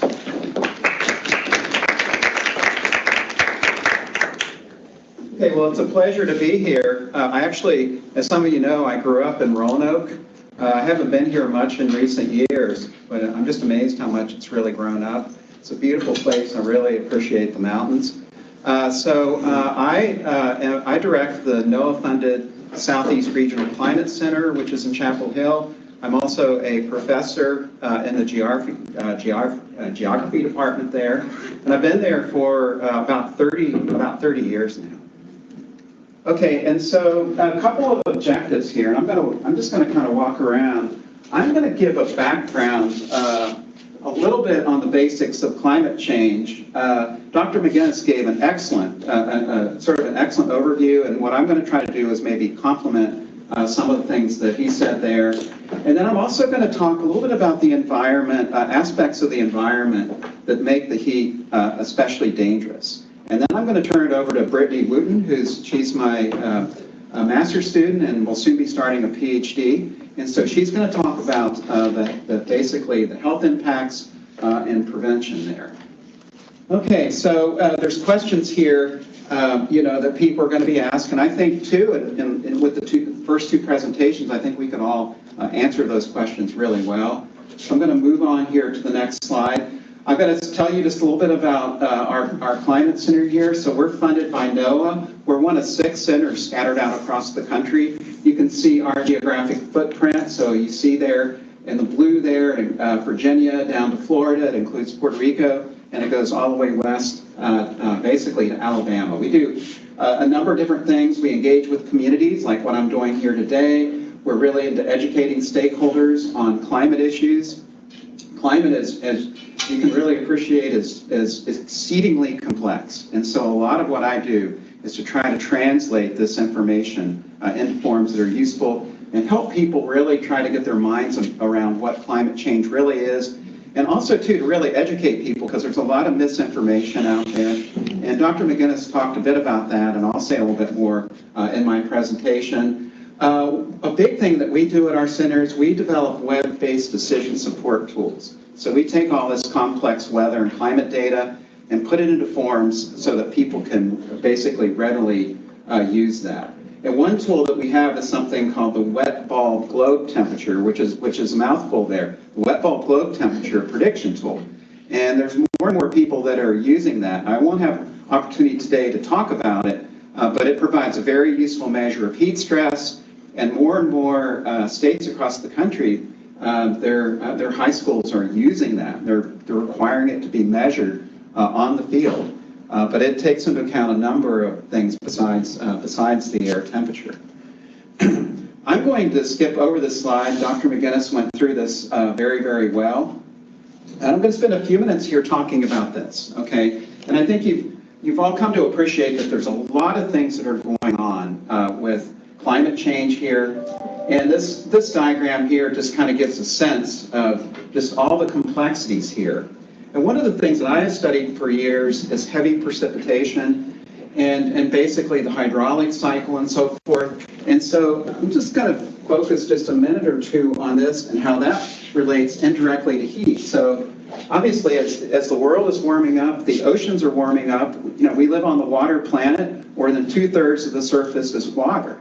And so, you know, any given day, if you look at sea surface temperatures, the vast majority of the oceans anymore are above normal. They're warmer than they used to be. And what that means is they evaporate more water vapor into the atmosphere. And of course, as we move into summer around here in Roanoke, there are a lot of days in which we get moisture that's coming from the Gulf of Mexico. And the Gulf of Mexico especially has been warm recently. And we know that then, of course, that warmth, and they've got a little arrow there going to stronger storms. We have had stronger hurricanes in recent years, partly because the Gulf of Mexico has been warmer. And so Roanoke, even though we're far away from the Gulf of Mexico, that affects our climate, and so it's made it a little bit more humid here in recent years. So not only is the temperature going up, but the humidity has gone up as well. And there's two things with that too. So as the atmosphere gets warmer, its ability to hold water vapor increases, okay? And so in the summertime, when it's already warm, you can put a lot more water vapor in it. And just even increasing the temperature 1 or 2 degrees greatly increases the atmosphere's ability to hold water vapor. And of course, what that means then is that when we get thunderstorms developing, oftentimes they have a little bit more water vapor to work with, which means they can produce a little bit more rain. So you get at least slight increases, sometimes more marked increases in rainfall rates, which of course increases flooding. Now, although it's not really made explicit here, urbanization feeds into this in a lot of different ways. And in an urban environment, we have a lot of impervious surface, and so a lot of the water, you know, when it rains really hard, runs off the surface, goes into storm drains, and so it floods more easily. And so you can kind of think of urbanization and climate change kind of working together in synergetic ways to make the environment even more dangerous. Okay, so there's a lot more that I could say here. Maybe one other thing I'll mention, because you might scratch your head a bit. It's like I'm talking about higher rainfall rates, more rainfall, and so forth. Why in the world would we have more droughts? Why would we have more wildfires? That seems counterintuitive. Well, when we warm the atmosphere up, basically the surface soil can dry out more quickly. So hotter temperatures mean, again, more evaporation, but that means soils dry out. Plants struggle more, right? And so they go under drought stress more quickly, okay? And so you can get that. And really what I think we're seeing, if you put it together, is we're having more hydroclimate variability, okay? That we're having more periods where it's wet and then really dry. So a lot more sort of variability over time. And so it's really unfortunate, you know, in that both extremes, we're basically experiencing those extremes more. And then, of course, obviously wildfires relate very much there to the drought. And in the western U.S., there's been really big increases in temperature in recent years. And some of it is climate change, maybe a lot of it's climate change, but in addition to that, there's just natural climate variability that I'll mention here in just a second. Okay, and so this diagram here just sort of gives a vivid illustration of basically how much more energy that we're adding into the Earth's atmosphere. So it's basically the equivalent of 4 Hiroshima bombs added to the atmosphere every second. Okay, and then if we sum that up 1 second after the next, and we think about what we've been doing and what we're going to be doing, we're going to be approaching the 2 degrees Celsius threshold there. We know the climate's already changing. Unquestionably, it's getting warmer, and we're seeing higher rainfall rates. We're seeing sea levels rise. But as we continue to warm the planet up, then we're going to see those rates go up a bit. And so once we get and cross the 2 degrees Celsius line, that's where it can become very dangerous. And we don't know exactly, there's nothing magical about 2 degrees Celsius, it's just a nice even number, okay? But there's just increasing concern every day as we continue to add carbon dioxide and methane and other greenhouse gases to the atmosphere. Now, one thing that confuses a lot of people with climate change is that it gets conflated in some way with climate variability, okay? And Dr. McGinnis talked about this a little bit, touched on it, but I want to say a bit more. We have a lot of variability in our climate.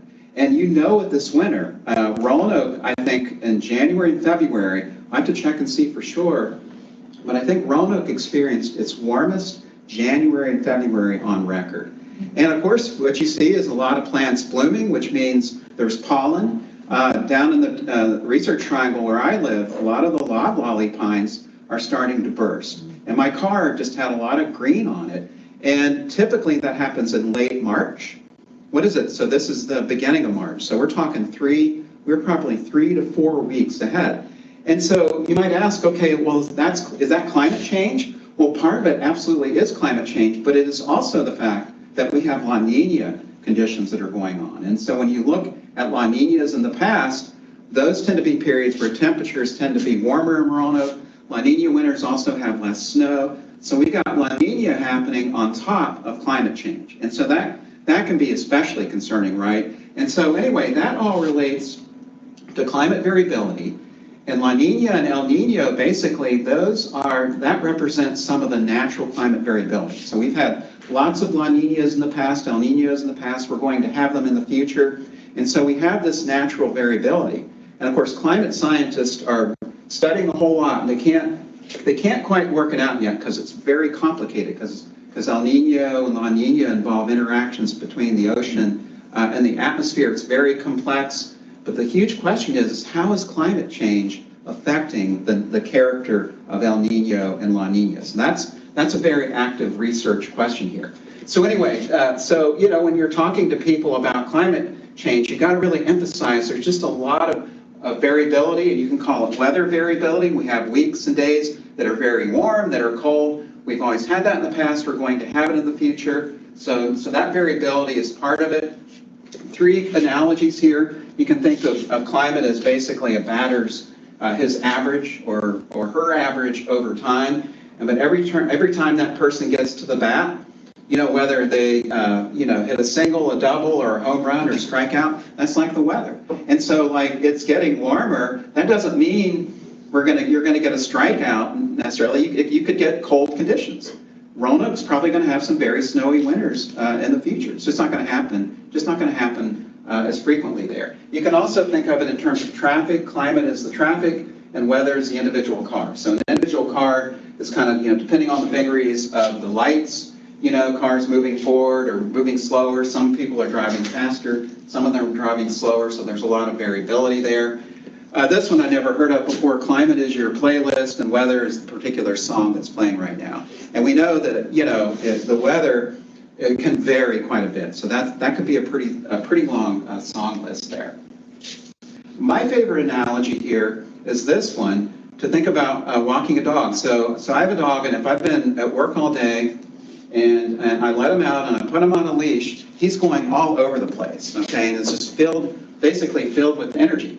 And so we'll go to the left, we'll go to the right, okay, and you can think of that as being weather and climate variability. And I'm very intentional, I'm walking down the street, and so you can think about that being like climate change. So the climate is changing, but as the climate is changing, there's periods where the dog will go way over here, will get really warm, and then it'll swing over here, and it'll get cool, it'll get warm again, wet periods, dry periods. And in fact, when we look at this here too, there's evidence that variability, that back and forth, again, in terms of precipitation, is getting greater.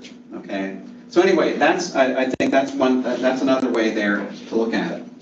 This is a plot here from the National Center for Environmental Information that shows temperatures, average temperatures for Virginia. This is annual temperatures going from 1895 up to basically up through last year. And the temperatures each year are represented here by the circles, And again, what you see is a lot of interannual variability. We have warm years, cool years, a lot of variability, but in the long run, temperatures have gone up, okay? And a couple of things to point out here with this plot is, you kind of get the sense that the time period here is going to dictate how much warming we have here. If we just start at 1970 and go to last year, you can see a much greater rate of warming. And of course, that is really concerning, okay? Now, fortunately, part of that is natural variability, okay? And so we have, for example, the Atlantic multi-decadal oscillation. It was in a cool phase. Atlantic sea surface temperatures back in the 60s and 70s and 80s were relatively cooler than they are now. They've been warmer in recent years. A lot of that warmth is climate change, but some of it is this natural, again, this natural variability. So you don't want to pay too much attention to the up and down. Climate change is something that's happening longer. We got to recognize, too, that the amount of carbon dioxide and other gases we're putting in the atmosphere is going up more rapidly. So therefore, we would expect a temperature, we would not be expecting climate change just to be real flat and linear. It should be going up, and that indeed is reflected there in the temperature record. I'm just going to show you this real quick. This shows the average temperature trends. This goes from basically 1900 up to, I think this one went up to about 2010. And so where you see the reds there, those are places where there's really been marked climate change. Like you look at Alaska there, there's a tiny little plot there, but you can see there in the last several decades in Alaska have been exceedingly warm. And all of Alaska is warmed up markedly. And much of the United States is warmed up quite a bit, as represented by the red colors and the light red. But very interestingly, there's these areas in the south that over this time period actually experienced a little bit of a cooling, a net cooling effect. And I don't know if it's coincidence or not, but if you were to plot the number of people who are climate change deniers, I would bet that area probably has amongst the highest concentration. And so people that are naturally skeptical. But if we look at this trend here in the southeast, we see that, yeah, in the net there's only been a slight warming, but look at the 1960s up to about 2010. There's been a very marked warming. And part of that, too, ironically, has to do with the fact that we cleaned up our air. We have much less aerosol, so like PM2.5. Our air is cleaner. Roanoke, you can see the mountains now. When I grew up here in the 80s, it was really hazy. There were days that you could hardly see the mountains. And now, a lot of days you can see it very well. And we can breathe better. So that's wonderful. But see, all those particles have been taken out, means now more sunlight can hit the surface. So that contributes there to a warming effect. And because there's so much coal burning plants and so forth, particularly like Tennessee Valley Authority, down in this area, that's part of a hypothesis there, that some of that really has to do with the fact, when we look at this warming here, is that the air is just much, much cleaner in this area. And this air was very dirty back in the past. Okay, so we know also that we're getting a warming effect around urbanizing areas, okay? And we've all heard of the urban heat island effect. But what this diagram shows you is that when you go down to like a micro scale or down to the scale of a city block or whatever, you see real variability in temperature. So there's areas where there's a lot of impervious surface, a lot of buildings that can be very warm. And then you contrast that with areas where there's a lot of vegetation where it can be quite cool. And so when we think of the urban heat island effect, there's a lot of heterogeneity in that relates a lot to the nature of what's been built there. And indeed, that's been found here in the Roanoke Valley. So this was a study that was just undertaken here recently. This map here shows basically temperature variation on a sunny day.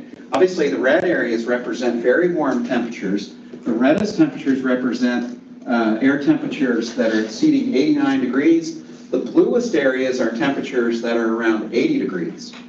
And so we're talking nearly a 10-degree difference in temperature. And I should tell you everything here. Some of this has to do with elevation. So here's Mill Mountain here.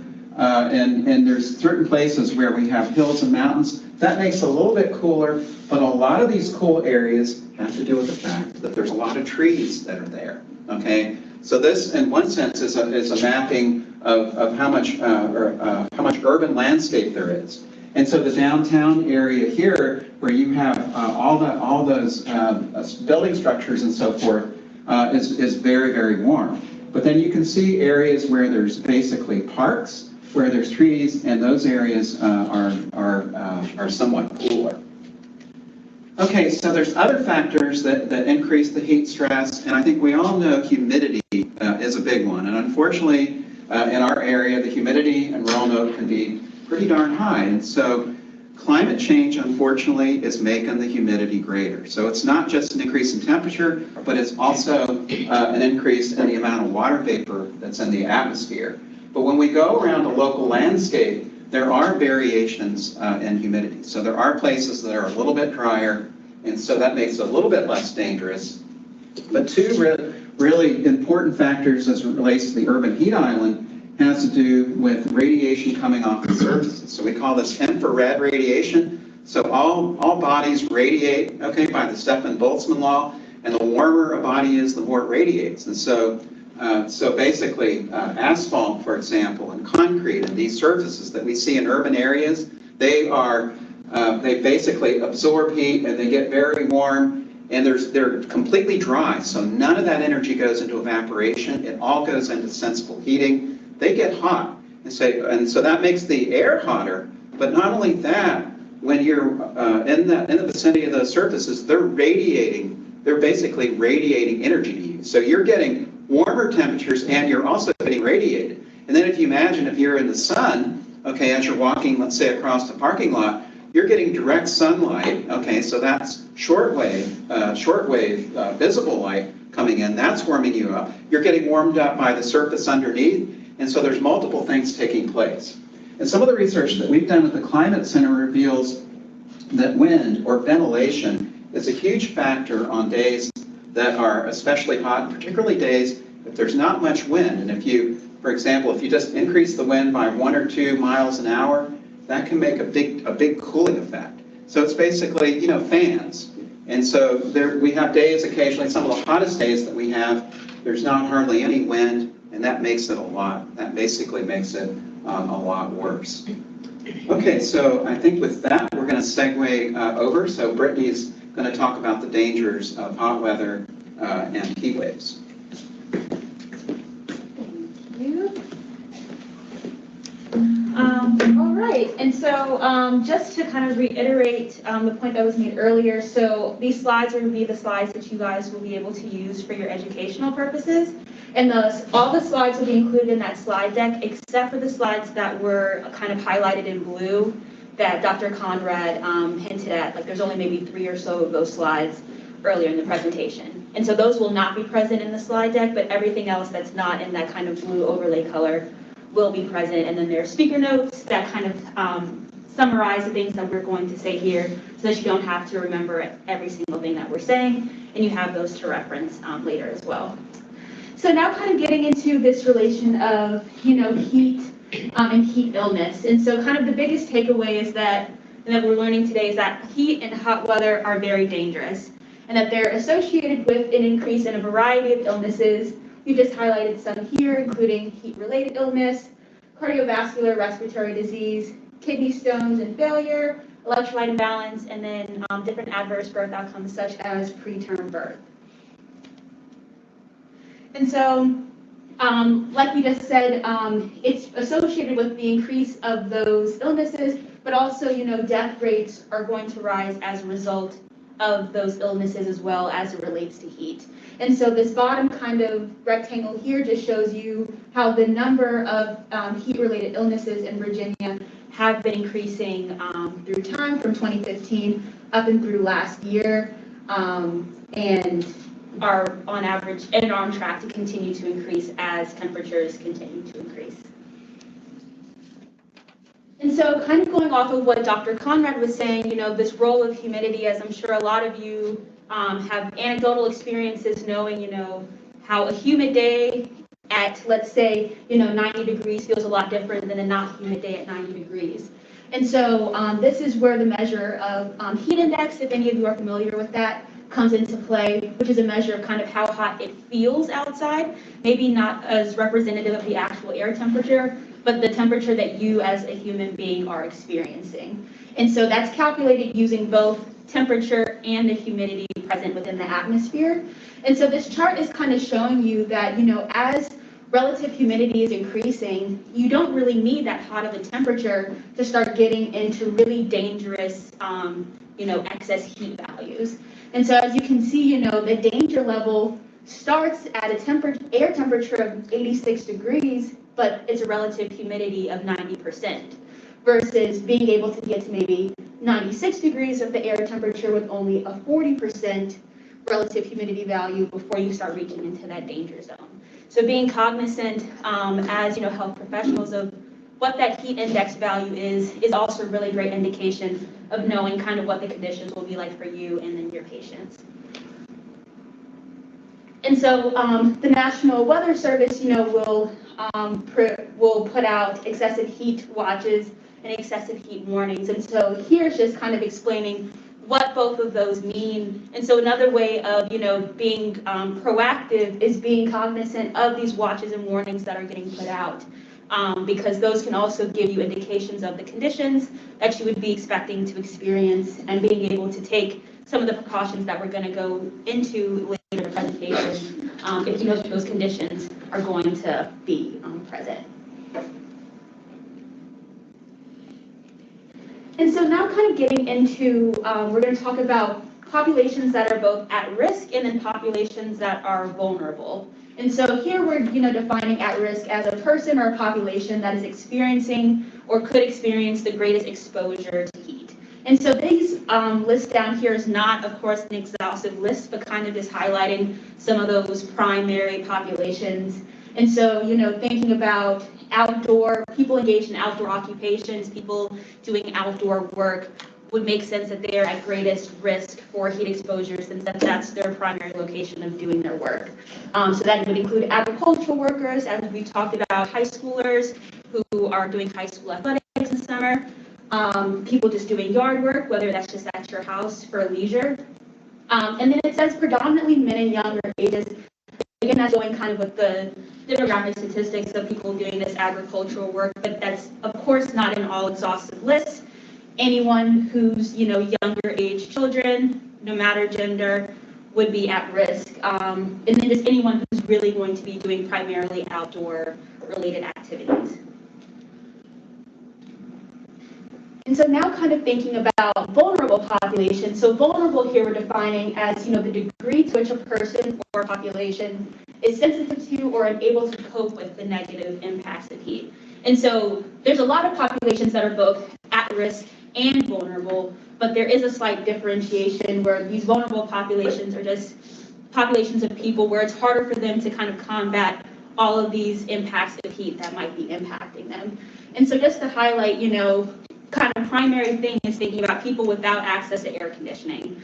That's kind of one of the top vulnerable populations, because they don't have the mechanisms to potentially cool off their indoor space.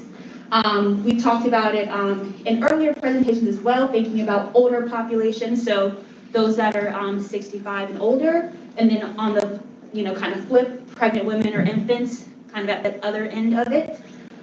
People who are depending on electric medical devices, so that's thinking about people, what happens when it's really hot, so the energy capacity is going up, everyone's using their air conditioning, and then they might have to start thinking about doing, rolling blackouts or whatever because of that increased energy usage.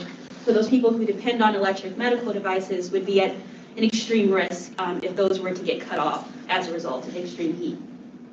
Those who have chronic health conditions, those who have different psychiatric illnesses, cognitive or developmental disorders, those who do alcohol drug use, taking medicines that might interfere with the body's able to self-regulate, thinking about those who are socially isolated or limited mobility. Those people are very vulnerable because, in the event something happens, it's super hot, they don't have maybe the support to be able to, call someone to bring them to a cooled space, or to be able to call to, get assistance if something is going wrong due to extreme heat.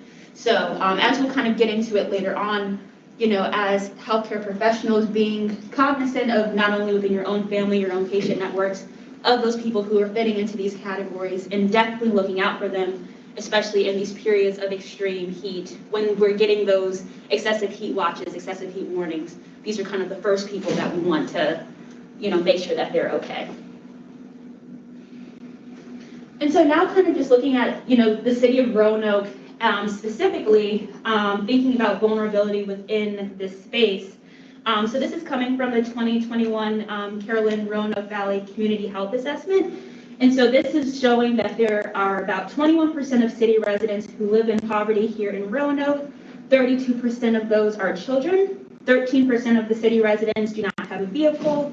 13% of city residents have food insecurity, and about 19% of children do. And then also some of this is talking about how violent crime has also increased during COVID, and how these kind of stresses from COVID also can increase negative mental and physical well-being. And so kind of just knowing the vulnerability of the area is also super important, because these, again, are some of the main populations that we want to be looking at in these extreme heat environments. And populations who are going to be harder hit as a result of. And so this slide is kind of just getting like an overview, kind of wide level look at signs of heat illness. Kind of the three big categorizations are heat stroke, heat exhaustion, and heat cramps. Heat exhaustion is, I'm pretty sure, the prerequisite for heat stroke. But a lot of the overall symptoms that you'd be looking for are pretty similar. So people who are confused, lots of sweating, muscle cramps, feeling faint, having a headache, being unable to breathe. If you're witnessing people who are having any of these symptoms, those are kind of your first indication that something might be wrong, and that getting them medical attention, or that they're experiencing any of these heat related illnesses. And so this slide is in here, but I'm not actually sure if we have the time, I don't think, to do kind of a large group discussion about personal experiences with heat illness, because there's 11:43 now. I still have some more slides to do, but this slide will be, again, in the slide deck for, if you're giving this presentation to people, to be able to expand upon this and have that group discussion for those who will be using these slides.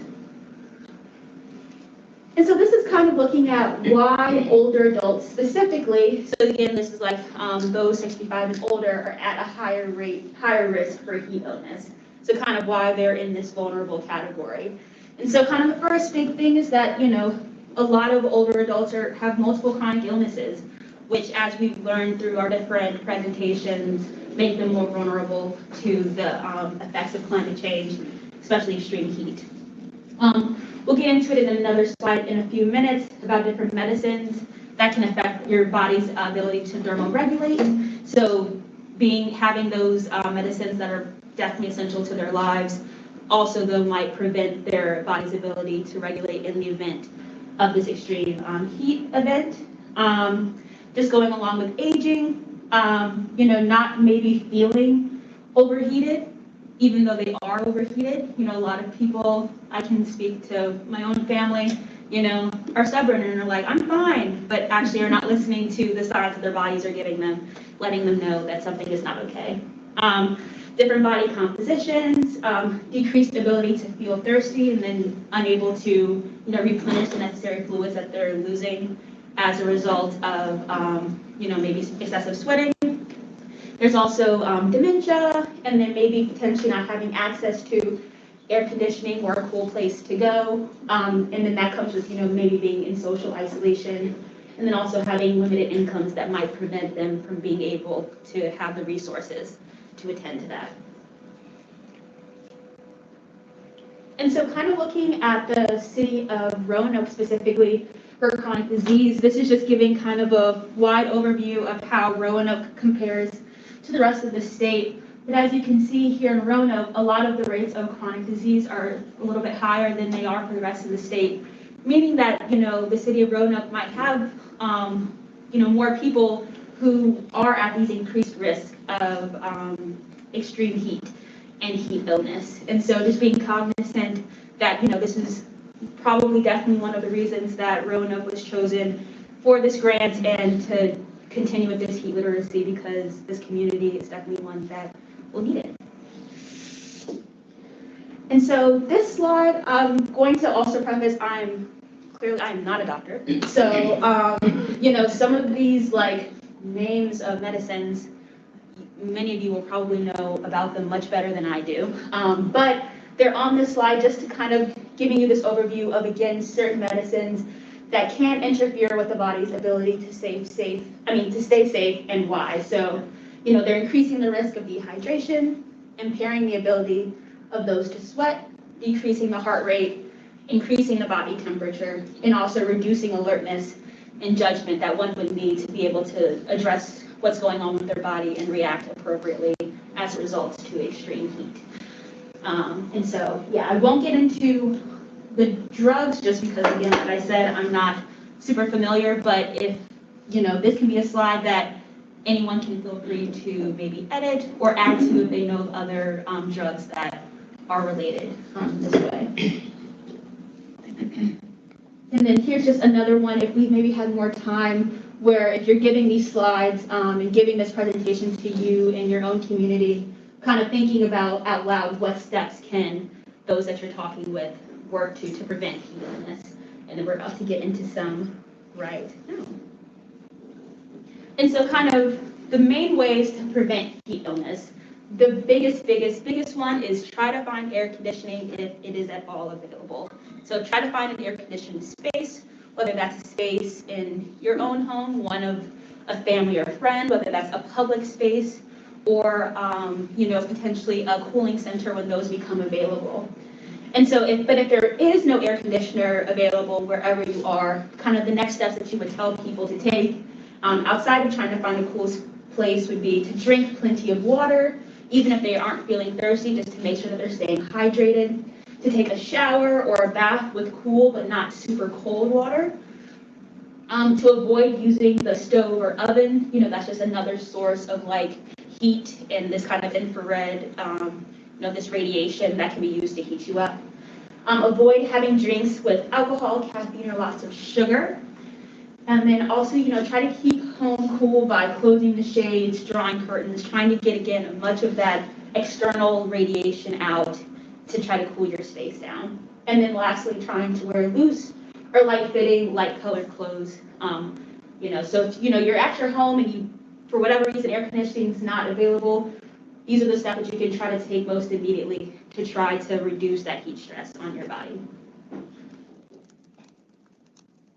And so this is just a slide where it's saying, general power outage emergency kit, what you should try to have at home. So this is, again, in the event that, like I was saying, maybe it's a super hot day, lots of energy usage, they might have to do rolling blackouts or something to because of that increased energy demand. So you want to make sure you have these items to make sure that you and your family are going to be good. So the first will be a gallon of water per person per day for at least 3 days, having a 3-day supply of non-perishable food items, having a 3-day supply of your medicine, battery-powered radio, flashlight, extra batteries, and a list of emergency and personal contacts.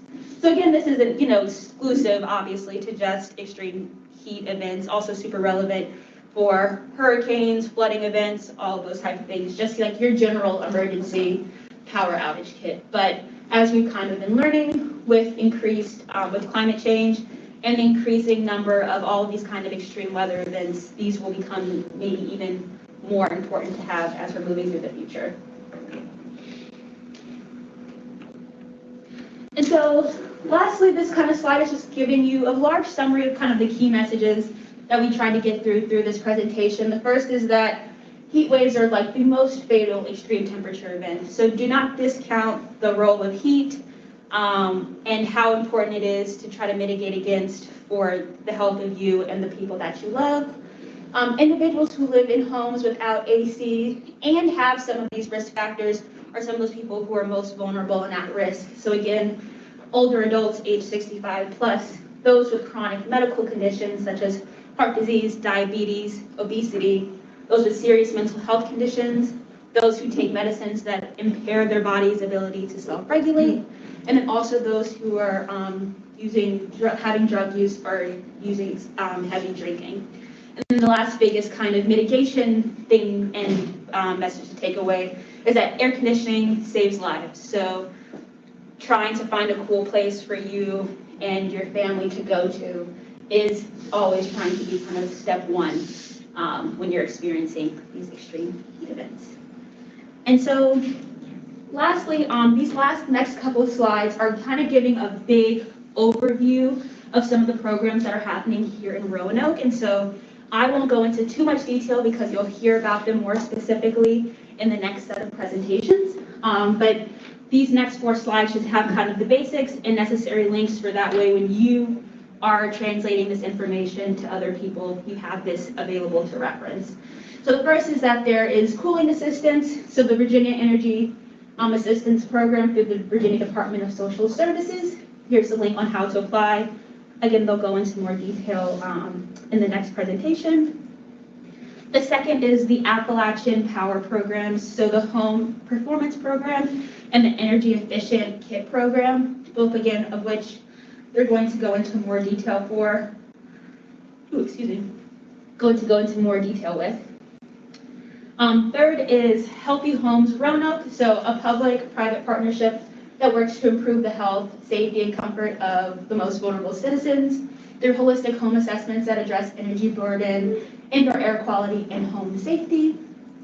And then the fourth and final one, or the fourth ones are 211 Virginia. So this is like a number that you can call, or a website you can visit that just gives you lots of information available on local community resources and services.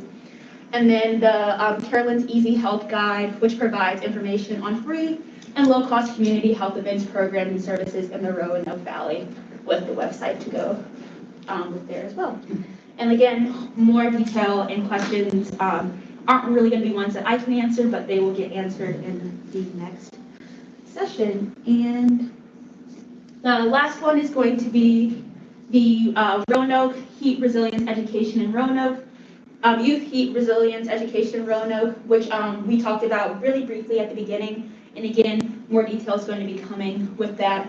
But here's just like a broad overview. That way, if you're giving out this presentation, you have kind of some key points to reference. And so the last slide we'll leave on is just the website that will become live very soon, Heat Ready Roanoke. It's also on the brochure that many of you picked up when you first came in here, and this is where like all of this kind of information is going to be housed, all relevant resources, links to like materials like the ones you have in front of you, and that way if you're ever confused or you're ever kind of wanting to brush up, that will be your kind of suppository with all of the information that we're going over with today and where you can reference for the future. And I think that's about it, if you have any questions.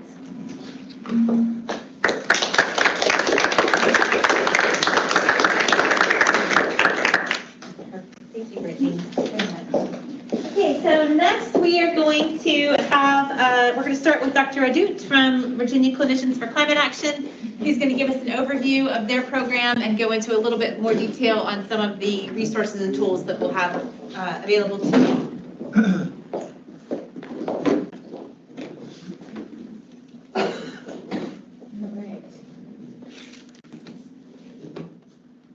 Well, hello everyone. I'm Dr. Samantha Ahdoot. I'm a pediatrician in Alexandria, Virginia, and I am chair of Virginia Clinicians for Climate Action. So I'm going to speak to you a little bit about our organization, VCCA, and our role in this project. So first I want to take us back up to 2014. And in 2014, there was really, in Virginia and throughout most of the country, no education on climate and health pretty much anywhere, maybe a couple isolated spots. There was no organization in Virginia that was addressing environmental health generally, and certainly not climate change. There was one national medical society, I'm proud to say as a pediatrician, it was the American Academy of Pediatrics, which had a policy statement which was written in 2007, but there's really no other national medical society was talking about this at all. And there's really no national group other than the Center for Disease Control has a program called the Climate Ready Cities and States Program, or BRACE, which has actually been around for quite some time. But there's no other national group talking about climate change and health and how those two are related at all. So in 2017, a small group of us at Inova Fairfax Hospital, a couple doctors, nurses, respiratory therapists, the clinical pharmacologist, and their sustainability manager, we really recognized that there was an opportunity and a need for clinicians to come together to develop a platform for us to educate ourselves, for us to speak collectively and bring the health voice to climate policy making on the state level specifically. And so we created this group, Virginia Clinicians for Climate Action. And this, we were supported also by a new national medical organization called the Medical Society Consortium on Climate Change and Health.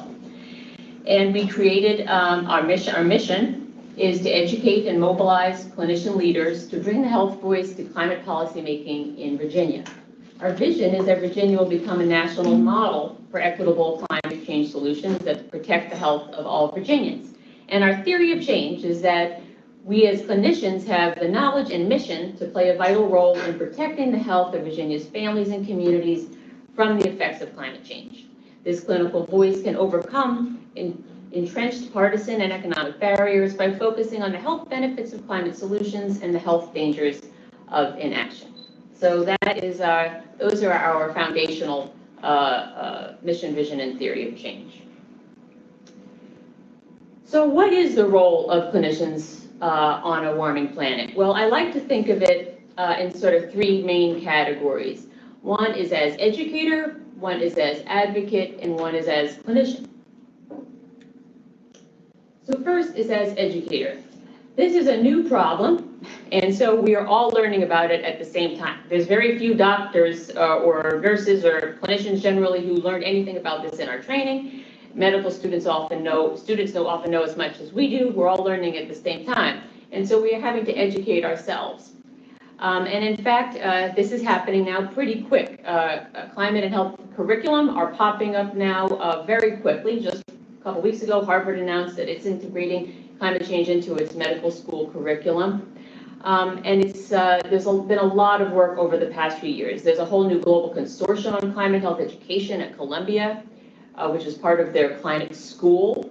They created a whole climate school, which includes all their different schools at Columbia University, including the School of Public Health. And this is a repository for climate and health curriculum from all over the world so that people aren't having to recreate the wheel every time they want to develop a new program. They can go to this place and say, oh, here's a program about cardiovascular illness. I can use that. Here's one that about respiratory. GW, as you know, as you heard from Dr. Tummala, has a Climate Health Institute, and I will also say, and they also just recently, a couple weeks ago, announced that climate change is also going to be a threat in their medical education. So things are moving pretty quickly at this point. And in fact, we should all expect that climate change medicine will be its own specialty within the next decade, certainly.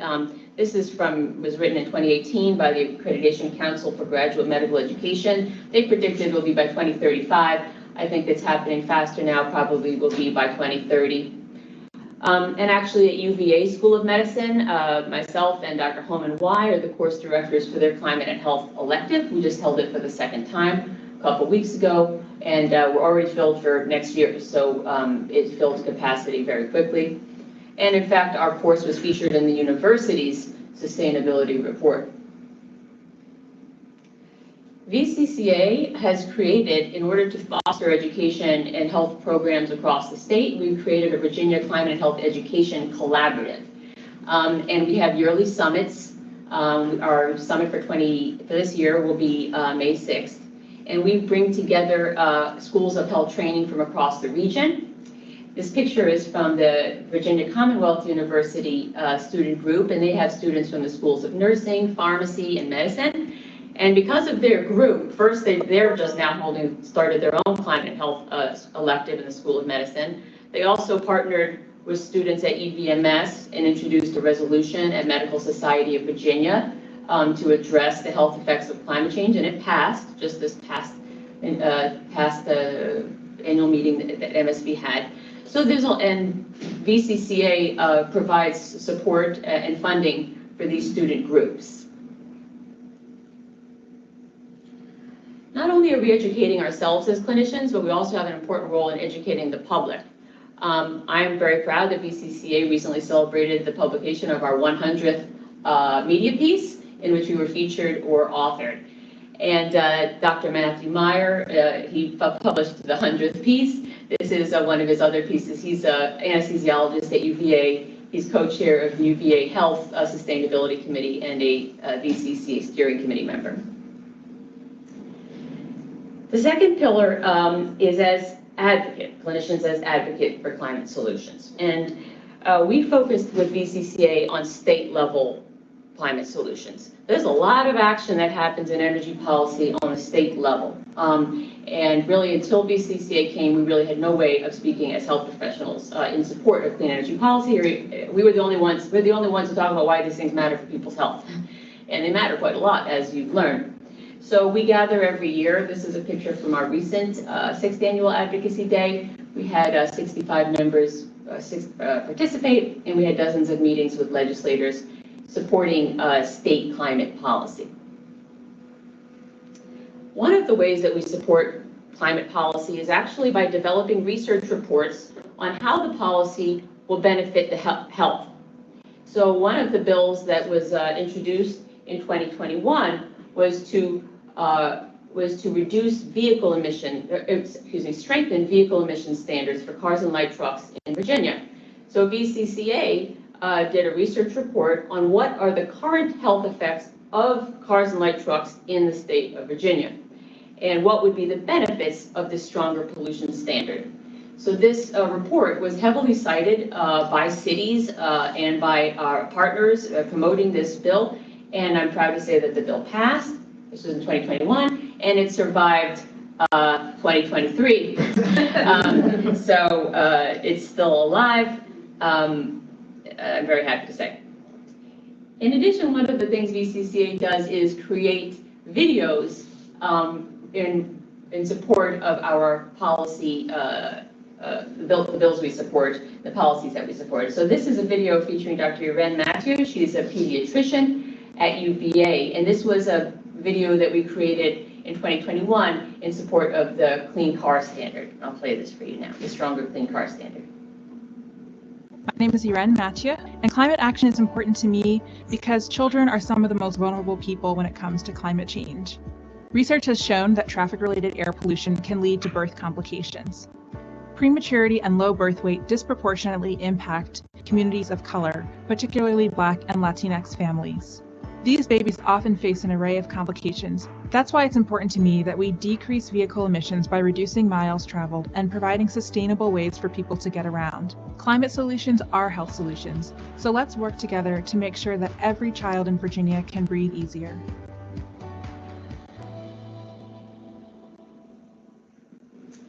And we've created videos in support of the Regional Greenhouse Gas Initiative, the Virginia Clean Economy Act, and I will say that we also promote these videos, and our recent video, Reggie video, was viewed 45,000 times, so we've gotten pretty good at that. These are all major climate bills that have passed in the first few years, in the past few years, and we're very proud with VCCA to bring the health voice in support of this landmark climate legislation.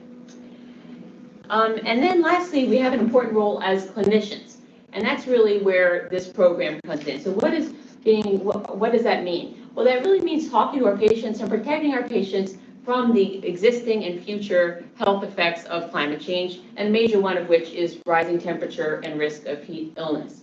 VCCA developed this resource called Keep It Cool Kids. It's actually geared specifically towards protecting active young people from heat illness and helping people to make the connection between rising heat illness, and the changing climate.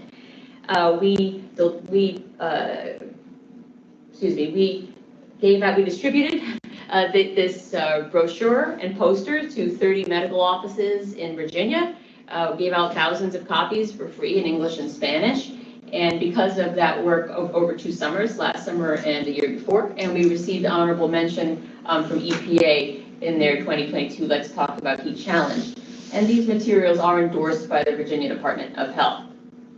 And so really, that work, which we did before, very naturally correlated with this work with the Heat Ready Roanoke program, which is really to educate the public on the risks of heat illness, how it relates to climate change, and how people can stay safe. And so you've seen this graphic before from Sara, and you've learned what we're doing here is on the far left, trainings for clinicians and preparing for speak with community health workers. And the next step moving forward will be community outreach and engagement, bringing this information to the public so that they understand how to keep themselves safe. So, as you have just heard, we'll soon be launching the heatreadyroanoke.org website, which will be the hub for the heat materials and information. We created they're just almost finalized, the brochure that you've seen here today. There's going to be a poster and also a postcard, which is similar to the one you see here. So these will be materials that will be given out at community gatherings, at public settings, so to get this word out to the public. And here is just the brochure that you actually have a hard copy of in your hand. And oops, what happened here? And I think that's it. Can't advance. It says it kind of froze up. Oh, here it is. All right, very good. Well, that's the end of my talk, and I'll just conclude with this statement from Healthcare Without Harm. As the only sector with healing as its mission, healthcare has an opportunity to use its ethical, economic, and political influence to be a leader in climate solutions, and that's what we're really all doing here today. So, congratulations for being here. And I'll pass it now to our next speaker.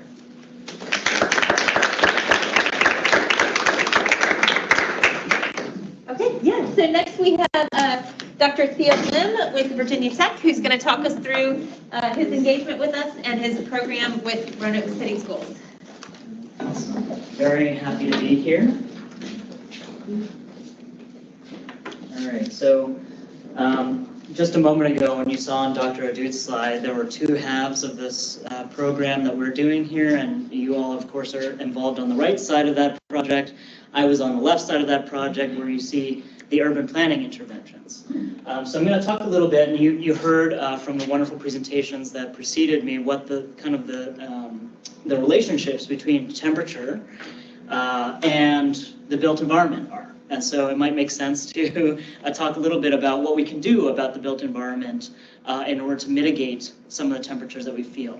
So over here, well, I'll just reiterate that temperatures are not equally distributed across the city. That historical redlining, which was a state-sanctioned practice of race-based segregation and systematic disinvestment in Black and brown neighborhoods, the legacies of that can still be felt today, and results in the most vulnerable residents, and we saw that map of temperature distribution in Roanoke, in the city of Roanoke. The most vulnerable residents are the ones that are also facing the highest temperatures in the city of Roanoke. At the same time, because this was historical disinvestment that spanned many decades and continues today, those vulnerable residents are also usually dealing with many other systemic issues, including high levels of gun violence, food insecurity, poverty in general, eviction and affordable housing, and racism and police brutality, and also mass incarceration. So a lot of these things are in some cases intended, but most mostly unintended consequences of dealing with past urban planning related practices, including not only redlining, but things like urban renewal, which resulted in many people being displaced from their longtime residences. So a few things that I'm showing here. The top right is a map of the city of Roanoke where somebody has mapped on there. The problem, the red in the image represents pretty much the Roanoke Valley. The blue outline represents where most crime in the city is committed. The purple is ground zero for a majority of murders, crime suspects, and victims, period. And that also, if you remember back to the temperature map, is where the hottest temperatures in the city were. And then we also heard about research that shows that violence and mental health issues tend to be exacerbated by higher temperatures. What you also see on the bottom figure there is a relationship between the total amount of tree canopy cover and gun violence incidents in the city, and you can see that there's also an inverse relationship.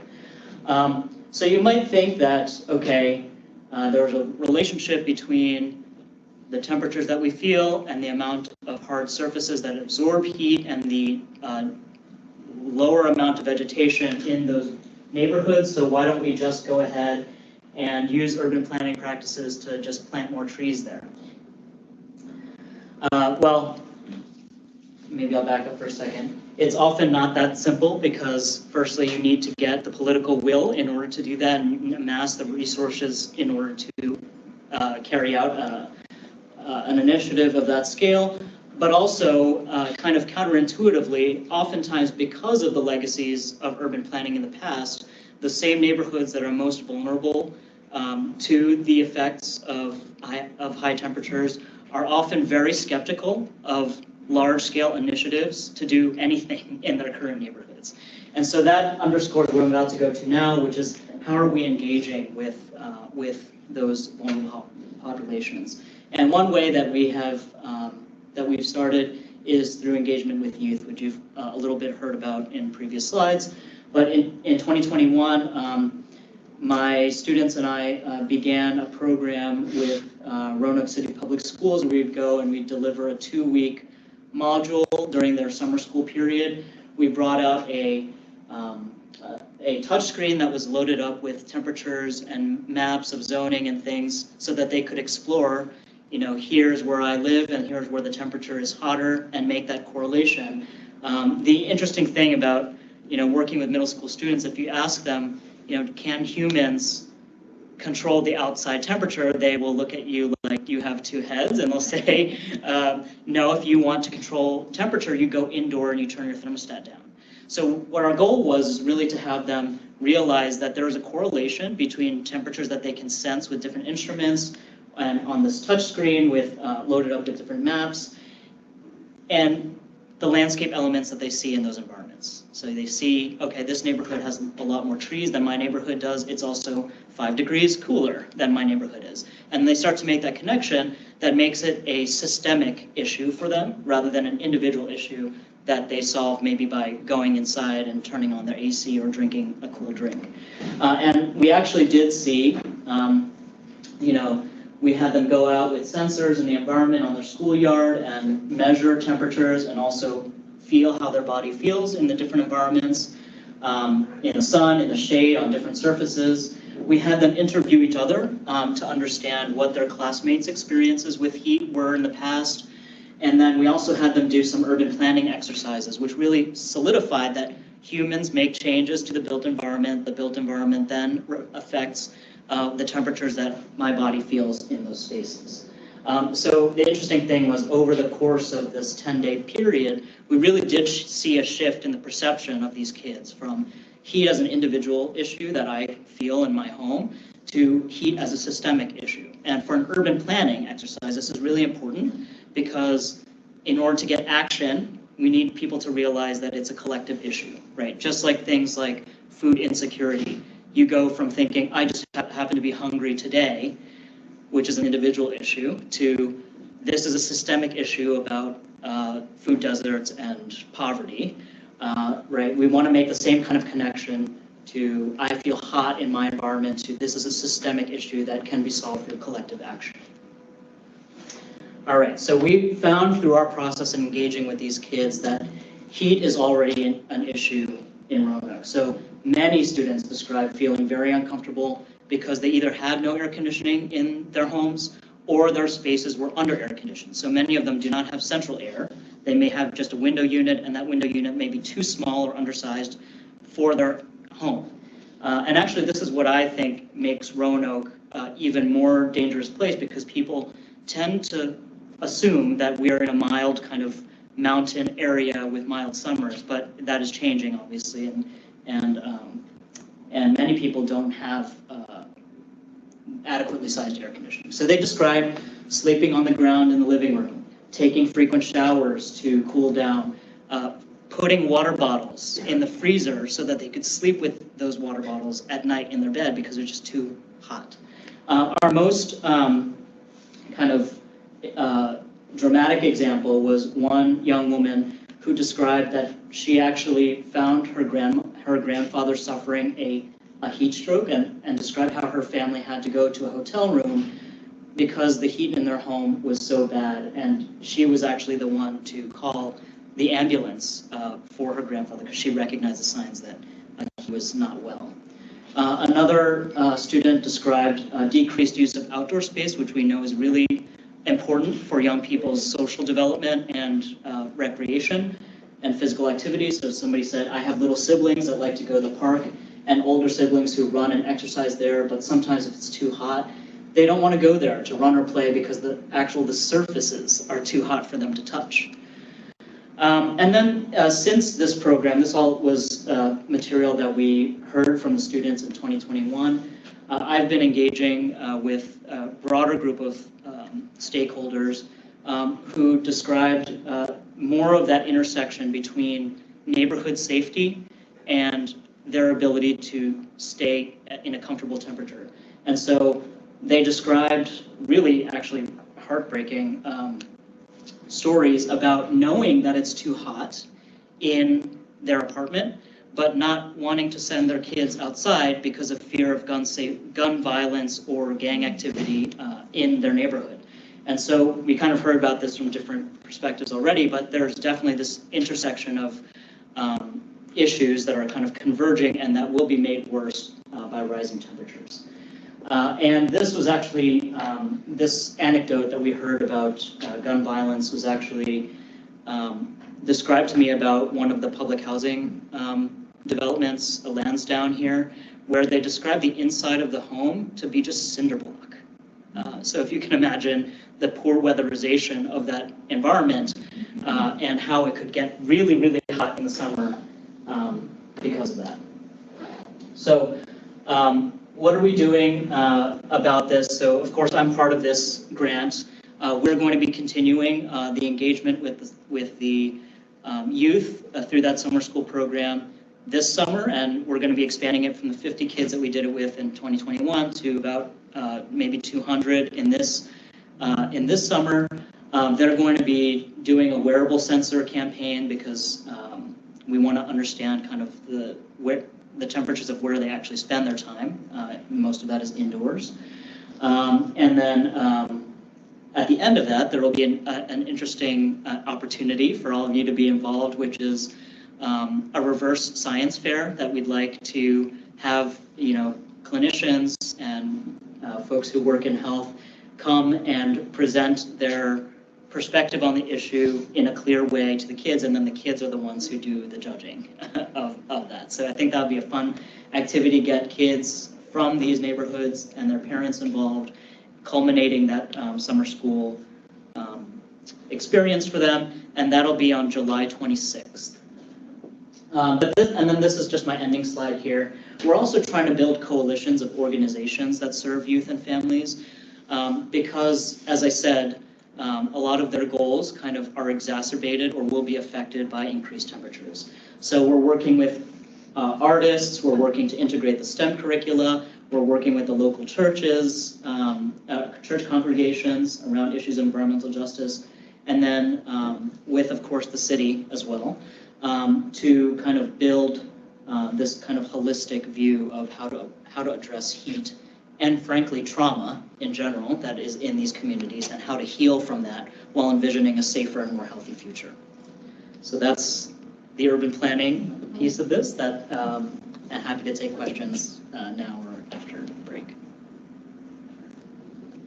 From the work you've done so far, is there much like openness from the Roanoke City itself to try to like make substantial changes to the way they're doing urban planning and parks and like placement of those moving forward? Yeah, absolutely. They're a partner on this grant and the other grant proposal that we're working on.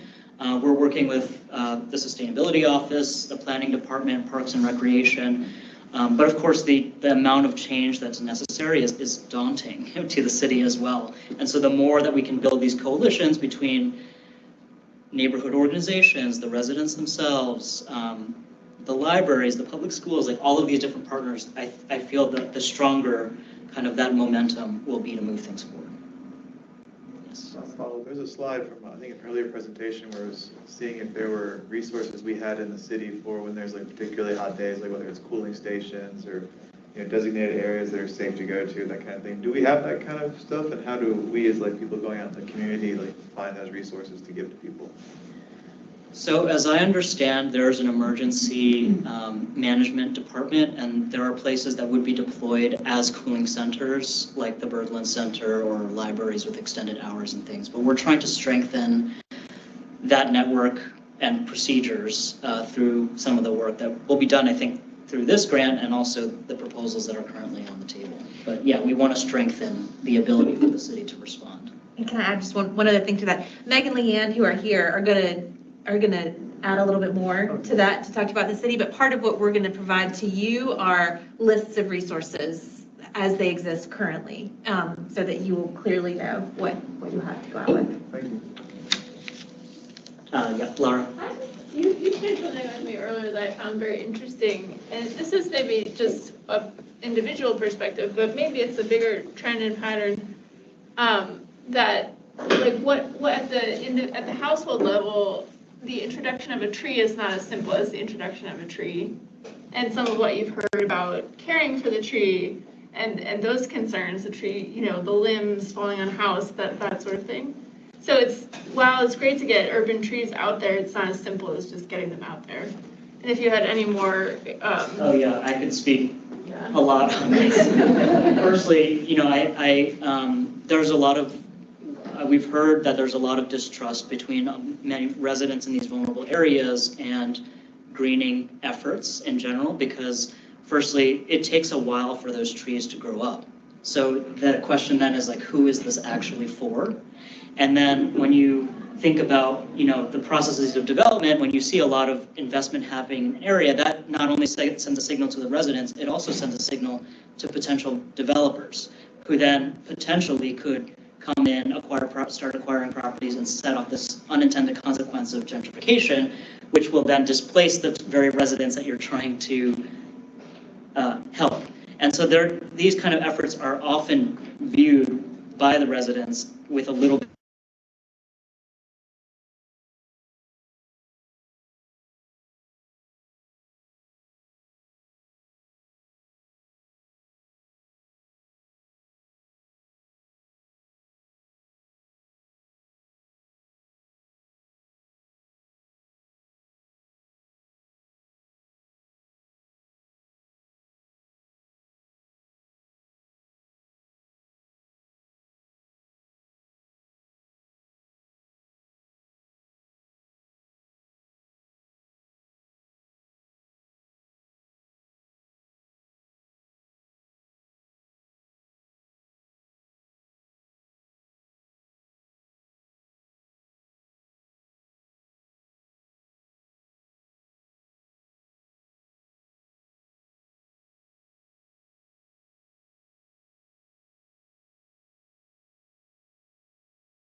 when we do environmental policies, improvement policies, and we also have to have supportive policies to prevent evictions and displacement and make sure that there is affordable housing still in the neighborhood that's being improved. Good questions. Okay, any more questions for Dr. Leigh? No? Awesome, thank you, Theo.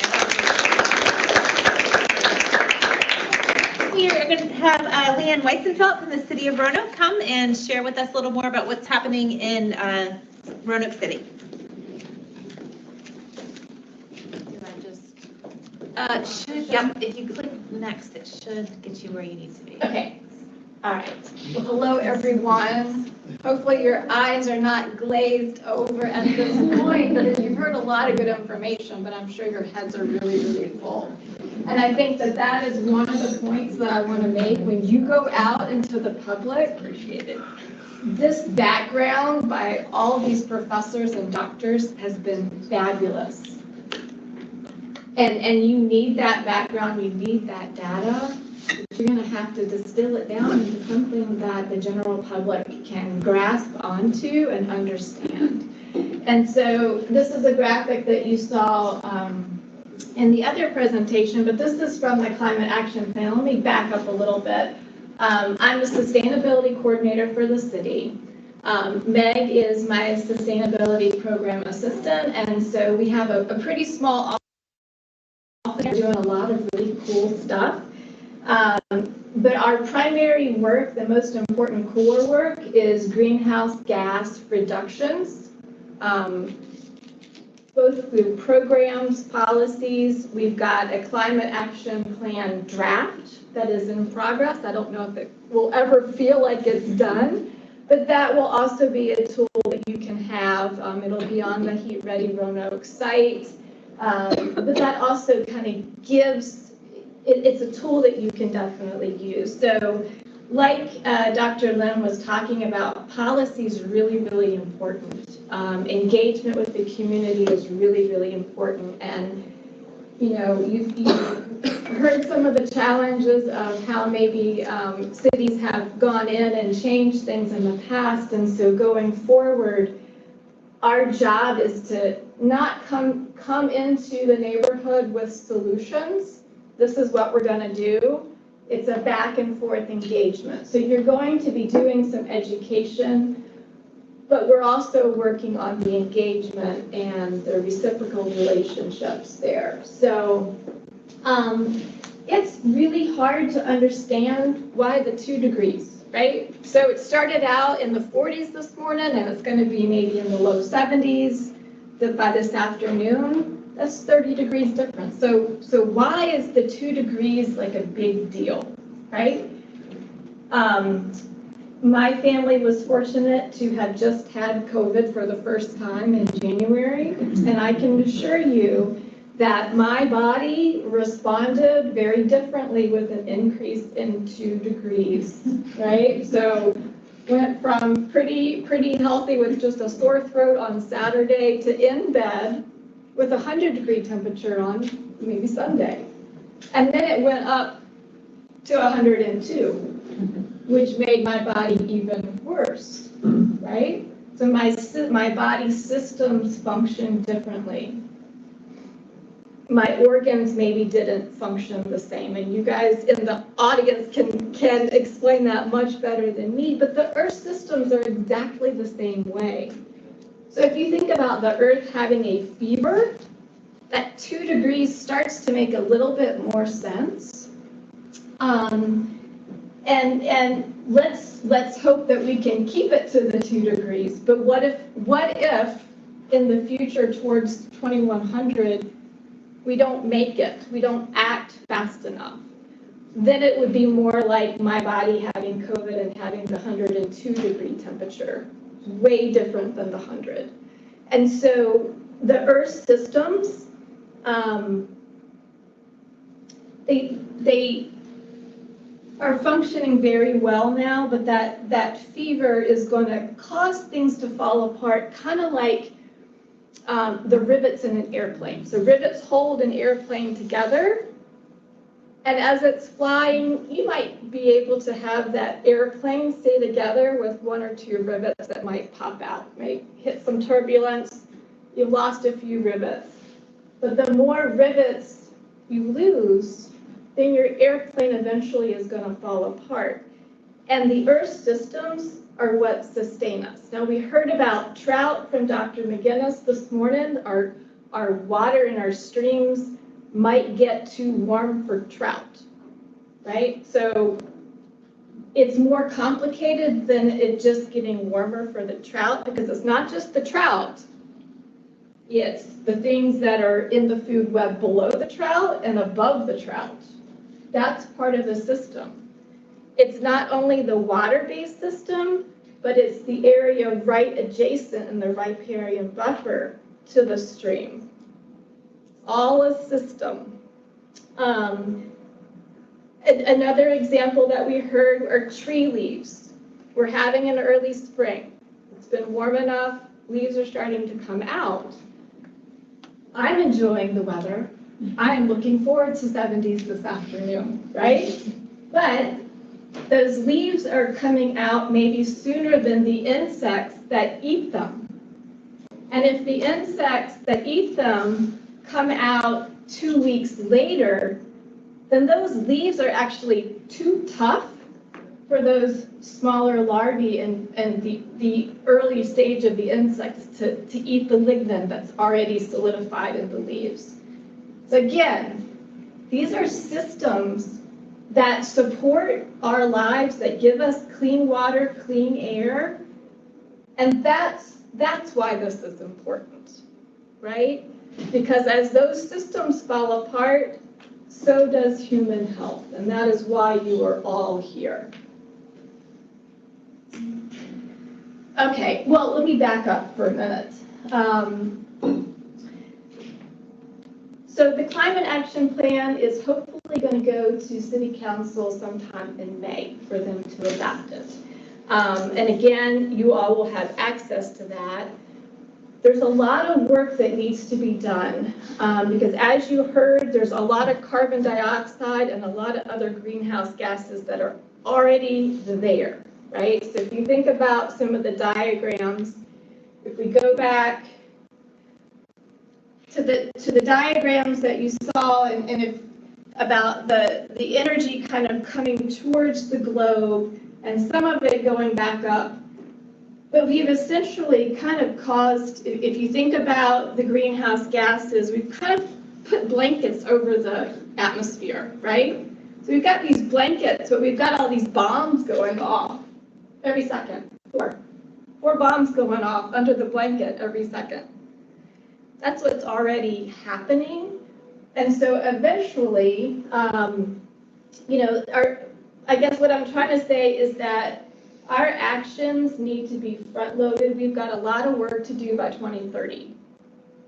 Okay, our city goal in the action plan is to reduce emissions by 50% for the municipality. So everything that the city does by 2030. For the community, which is 98% of the emissions that are in Roanoke, that goal is 50% by 2032. And as you heard about the IRA, the Inflation Reduction Act funding, that ties in with that date. And that is essential funding that will allow us to do the work that we need to do to keep it to 2 degrees. So I'm not going to go into any of the health effects. I use this for the general public to kind of talk about it. But what I really want to show you is this. This is a map that the CDC has put together. It is a social vulnerability map, and it's based on 15 different indices. Goes through socioeconomic status, household composition, disability, minority status, the primary language spoken, the housing type, and then access to public and private transportation. So the darker the color, the more vulnerable, okay? Just to give you an idea, downtown, which doesn't have a color because it's mostly the central business district, This is considered northwest Roanoke. Southwest, we've got Mill Mountain that you see here, and then this is the Belmont-Vinton area. When you overlay the heat island, or the heat map, that was the study that was done, you see that some of our most socially vulnerable areas are indeed the hottest. Again, it's historical redlining, it's the lack of trees, it's dense impervious surfaces for our urban areas. And so perhaps when you think about doing engagement with the community, doing, talking to patients, kind of keep this in mind. And maybe there's some targeted outreach that needs to be done too. Not only are these communities of color and our socially vulnerable communities, they are suffering from higher energy costs or a lack of AC, and I think that's one of the challenges. We don't know who has AC, who doesn't. We don't know the scope of that issue for heat. And then healthcare costs could be more important or more expensive. And you probably cannot read this, but I'll read it for you. The nature and scale of climate change response will be the determining factor shaping the health of nations for centuries to come. And again, I'll say it one more time. It's what we do in the next 8 years and 28 years that will make a difference for hundreds of years. We are at that point. And so I really want to kind of impress that upon you. What we do, what does 50% reduction in our own personal lives look like? Is that an EV? Is that solar? The IRA funding is coming down to be able to allow that to be affordable. What does that look like in our offices or our businesses? So we all need to be cognizant and aware of that. You saw this before. Not going to go through it again, but what I will say is the data that's on the bottom here, that was under the stress of COVID, right? I'm sure in the health profession you saw the mental stress. Crime went up, violent crime went up, rape went up 113%. That's what that purple woman figure means. And then our drug overdoses across southwestern Virginia went up 22%. So I think under stress, that's something that's very important too when you're thinking about heat. Again, this is a diagram or a graphic that will be available to you when you talk to the public. The information came out of the Clinician Roanoke Valley Community Health Assessment in 2021. So it's Clinician's data, but that's in the Climate Action Plan too, and you're certainly welcome to use that. Okay, let me back up. We've mentioned cooling centers, and Meg's going to talk a little bit more about that. If there were a heat-related extreme event, there are places that would open up right now through the emergency management and the Red Cross, probably the Berglund Center. A lot of times schools are used, but part of the challenge is that it's not just daytime heat that is the health risk, it's the nighttime heat that doesn't allow our bodies to recover and cool off. And so there might come a point in time where we need a overnight shelter. Schools are sometimes used. It depends on if it's just heat, but if school is in session, then that probably wouldn't be the case. So there's variability, but the other thing that I wanted, and Dr. Lim touched on it a little bit, we want people to use the cooling centers. They have to be comfortable and trust when they're there to even come. And so we need to engage with different communities to find out where they would be comfortable going. It might be a church. It might be an actual neighborhood-owned building, or it might be the Burglary Center. We just are in that process, and so that is an unanswered question. But there, undoubtedly, we would open up a shelter immediately if we needed it. But I think long-term, when we're thinking about developing spaces as cooling centers, we want it to be used. We want the community to feel comfortable.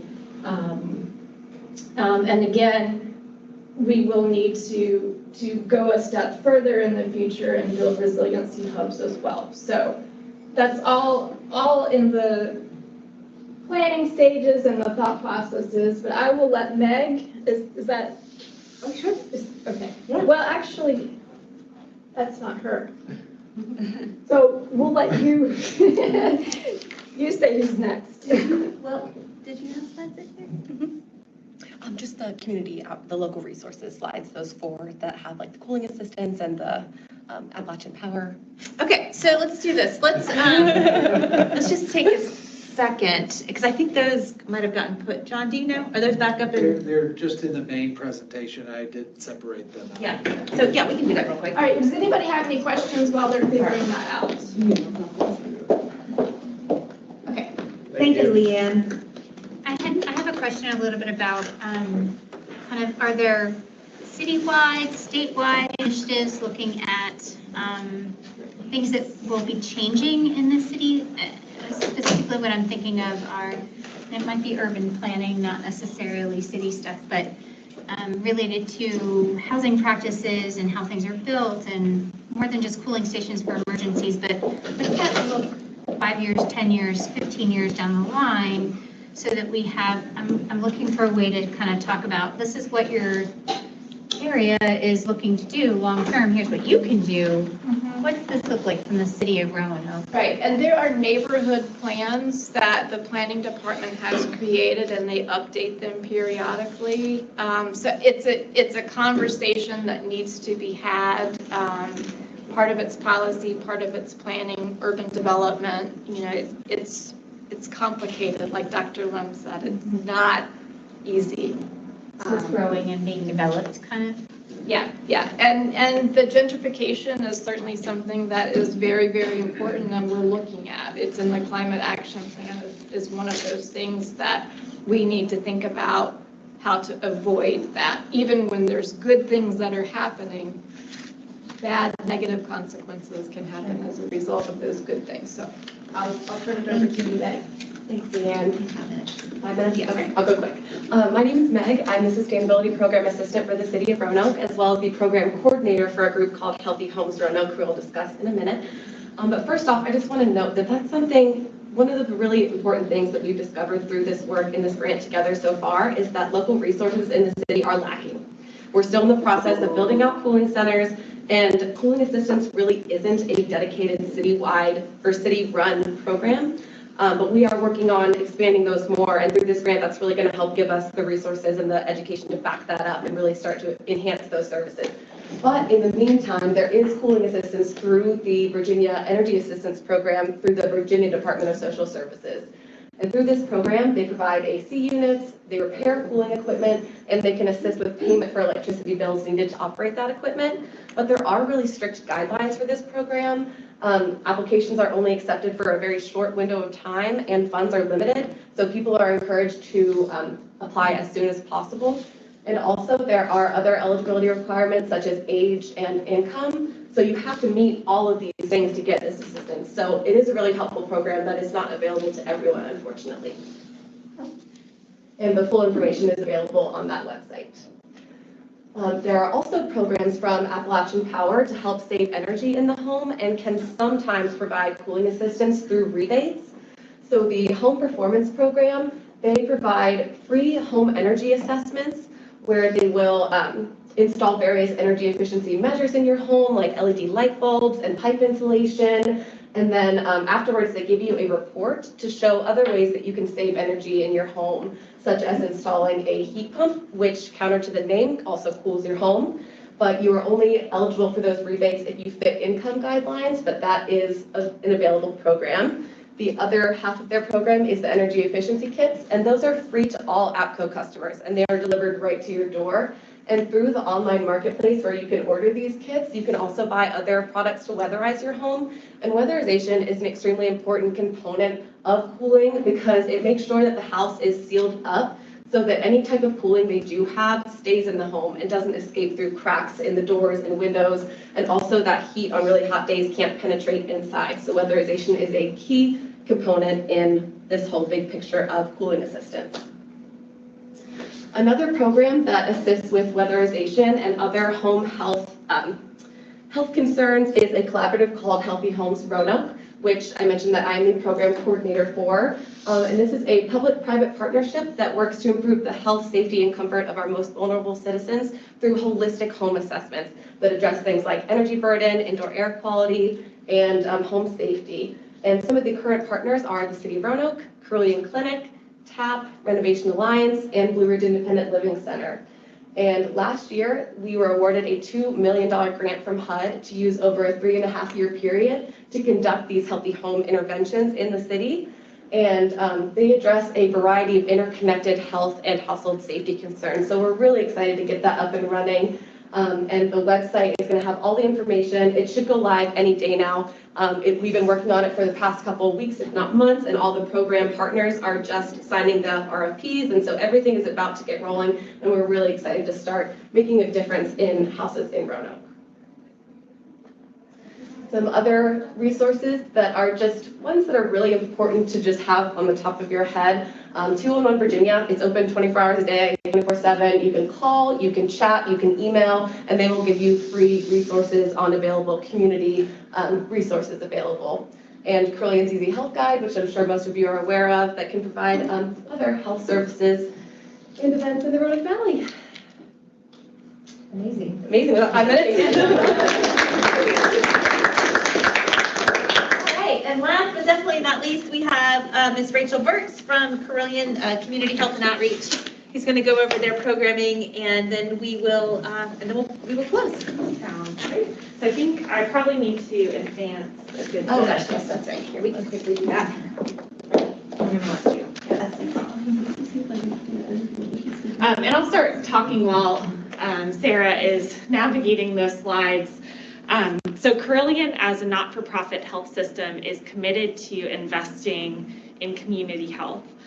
We do that through a variety of ways. A really large portion of that is uncompensated care or charity care. We also, of course, do health professions education. We do research, but then we do needs assessments, community health needs assessments every 3 years to identify what the priority areas should be for our investments. And then we strategically do work to address those needs. And there are many ways in which we do that. I won't go into all of that today, but one of those is through the Community Health and Outreach Department at Clinician. And I'm going to talk about a couple of the components of our department that are most important for this grant today. So one of them is our community health education and nursing team. We have full-time community health educators and some nursing staff across our service area for Clinician Clinic, as well as flex staff who can help with a variety of interventions and projects. The priority needs that we're working on right now, based on our most recent needs assessments, are mental health, substance use or addiction, and chronic disease and healthy behaviors. I do think that a lot of those priority areas go hand in hand with the heat resilience. I also have to say, under kind of our community benefit rules, in addition to addressing these community identified needs, we can always address government priorities, and we can always address like health resilience priorities, which this falls under too. And I didn't mention at the beginning, but all of this we're doing as an investment. So all of this work is free for community members. We're just out here trying to prevent health challenges and support the health of our communities. So our health education and nursing team, we have a variety of ways in which we address the priority needs, and they're listed here. We do direct education with community members, and specifically in kind of group-based settings. We don't do as much one-on-one. I'll get to that team on the next slide. We provide some preventative clinical services, things like flu shots and health screenings. We work to facilitate and advocate for policy systems and environmental changes within organizations and at local community levels primarily. And we are working on building out health communications campaigns around our priority areas. And that's more of our indirect messaging. The second kind of major part of our department that will be participating in this grant work is our community-based workforce. And so our CBW team is made up of community health workers and peer support specialists. These individuals are, don't need to have a college degree. They're hired more on a peer level. So they're folks who can provide informal psychosocial support, one-on-one with clients. They help with resource navigation. They help with goal setting on different health goals, and really provide more of that one-on-one support and education with folks. The peers in particular are folks who have themselves struggled with addiction or mental health issues and are in recovery, and therefore can provide some better support than somebody who may not have ever experienced that personally. So our role in this grant is really to utilize those current resources that we have, our team of health educators and nurses, our community health workers, our peer support specialists, and infuse a lot of the messaging around heat resilience, the education on resources into the work that we're already doing. We'll also be working a lot with the outreach component of this grant, so going to community events, those neighborhood meetings, providing education and outreach around heat resilience.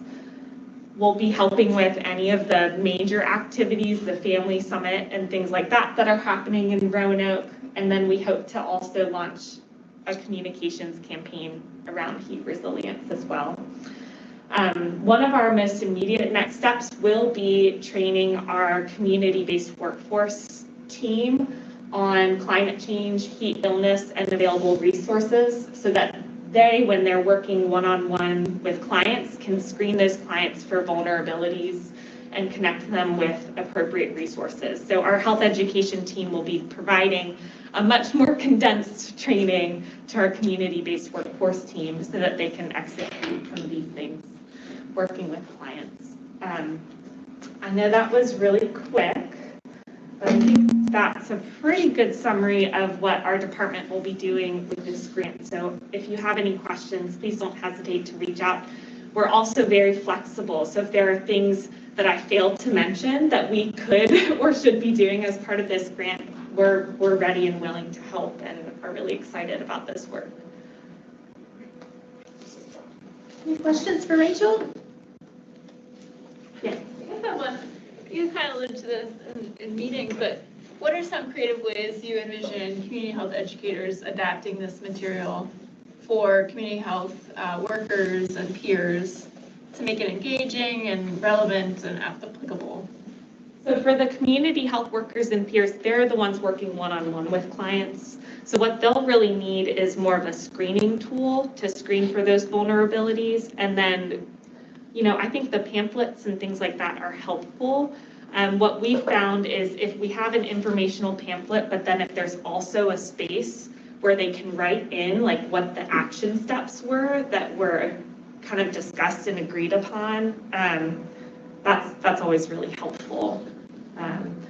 I think any of the resources that we share, if they can be just as simple as possible, that's always really helpful. I think from the education and outreach standpoint, a PowerPoint presentation may be useful in in some settings, but I imagine, so one of the things we do, we attend community events and we'll have short conversations with a lot of people, setting up a table and things like that. And so I think that kind of format, like a tabling kit that we can easily kind of grab and go and take to community events for those brief interactions would be great as well. Another just quick idea, magnets. So we have, people love magnets. They stay on your refrigerator forever. They hold up important things on my refrigerator. But anyway, so if there's like a quick magnet about, what to do in extreme heat, like it's a reminder, or call this number to find, and it can be calling our community health worker line so they can get some help with resource navigation. Like we can be creative about that, but I think some of those things versus a brochure that sometimes might get thrown away could be good as well. But we can talk more about ideas later. I know we're kind of at time. All right. Oh my gosh, I'm so sorry. Forgot to mention, we did just hire a community outreach specialist. Andrew, if you mind waving. Hey, how are you? So Andrew is fully funded by this grant. We'll be reporting up through our community health and outreach team. He'll be working about 16 hours a week through the grant period, and he'll be leading a lot of our outreach efforts. Yeah.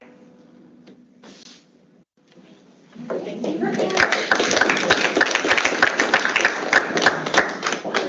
So we are at the end. Just a few next steps and dates to remember. Super broad brush, but just wanted to give people some sense of what's going to happen now. The 22nd and the 24th, we have the clinician trainings with Roanoke City and Dr. Lim, as well as Chip Konrad. We're still determining those locations and details, but we will be in touch about that. The community health and outreach staff are welcome, but we'll need to talk to Rachel or their leader in order to get approval because there's some scheduling things. So, but we would love to have you. We would welcome you, and we will work with Rachel to figure out who's coming and if and when. As Rachel said, the community health worker training sessions will be coming up. We will have some practice sessions that we're sort of just fleshing through this idea for all of you before you go out into the community and before you have these conversations. We're going to have opportunities to sort of practice, run through, answer any questions. So you're not walking out of here today and then you're on your own. Like we will get you where you need to be. April and May, the grant leadership team is going to begin considering outreach opportunities with Carillion CHO and with Roanoke City.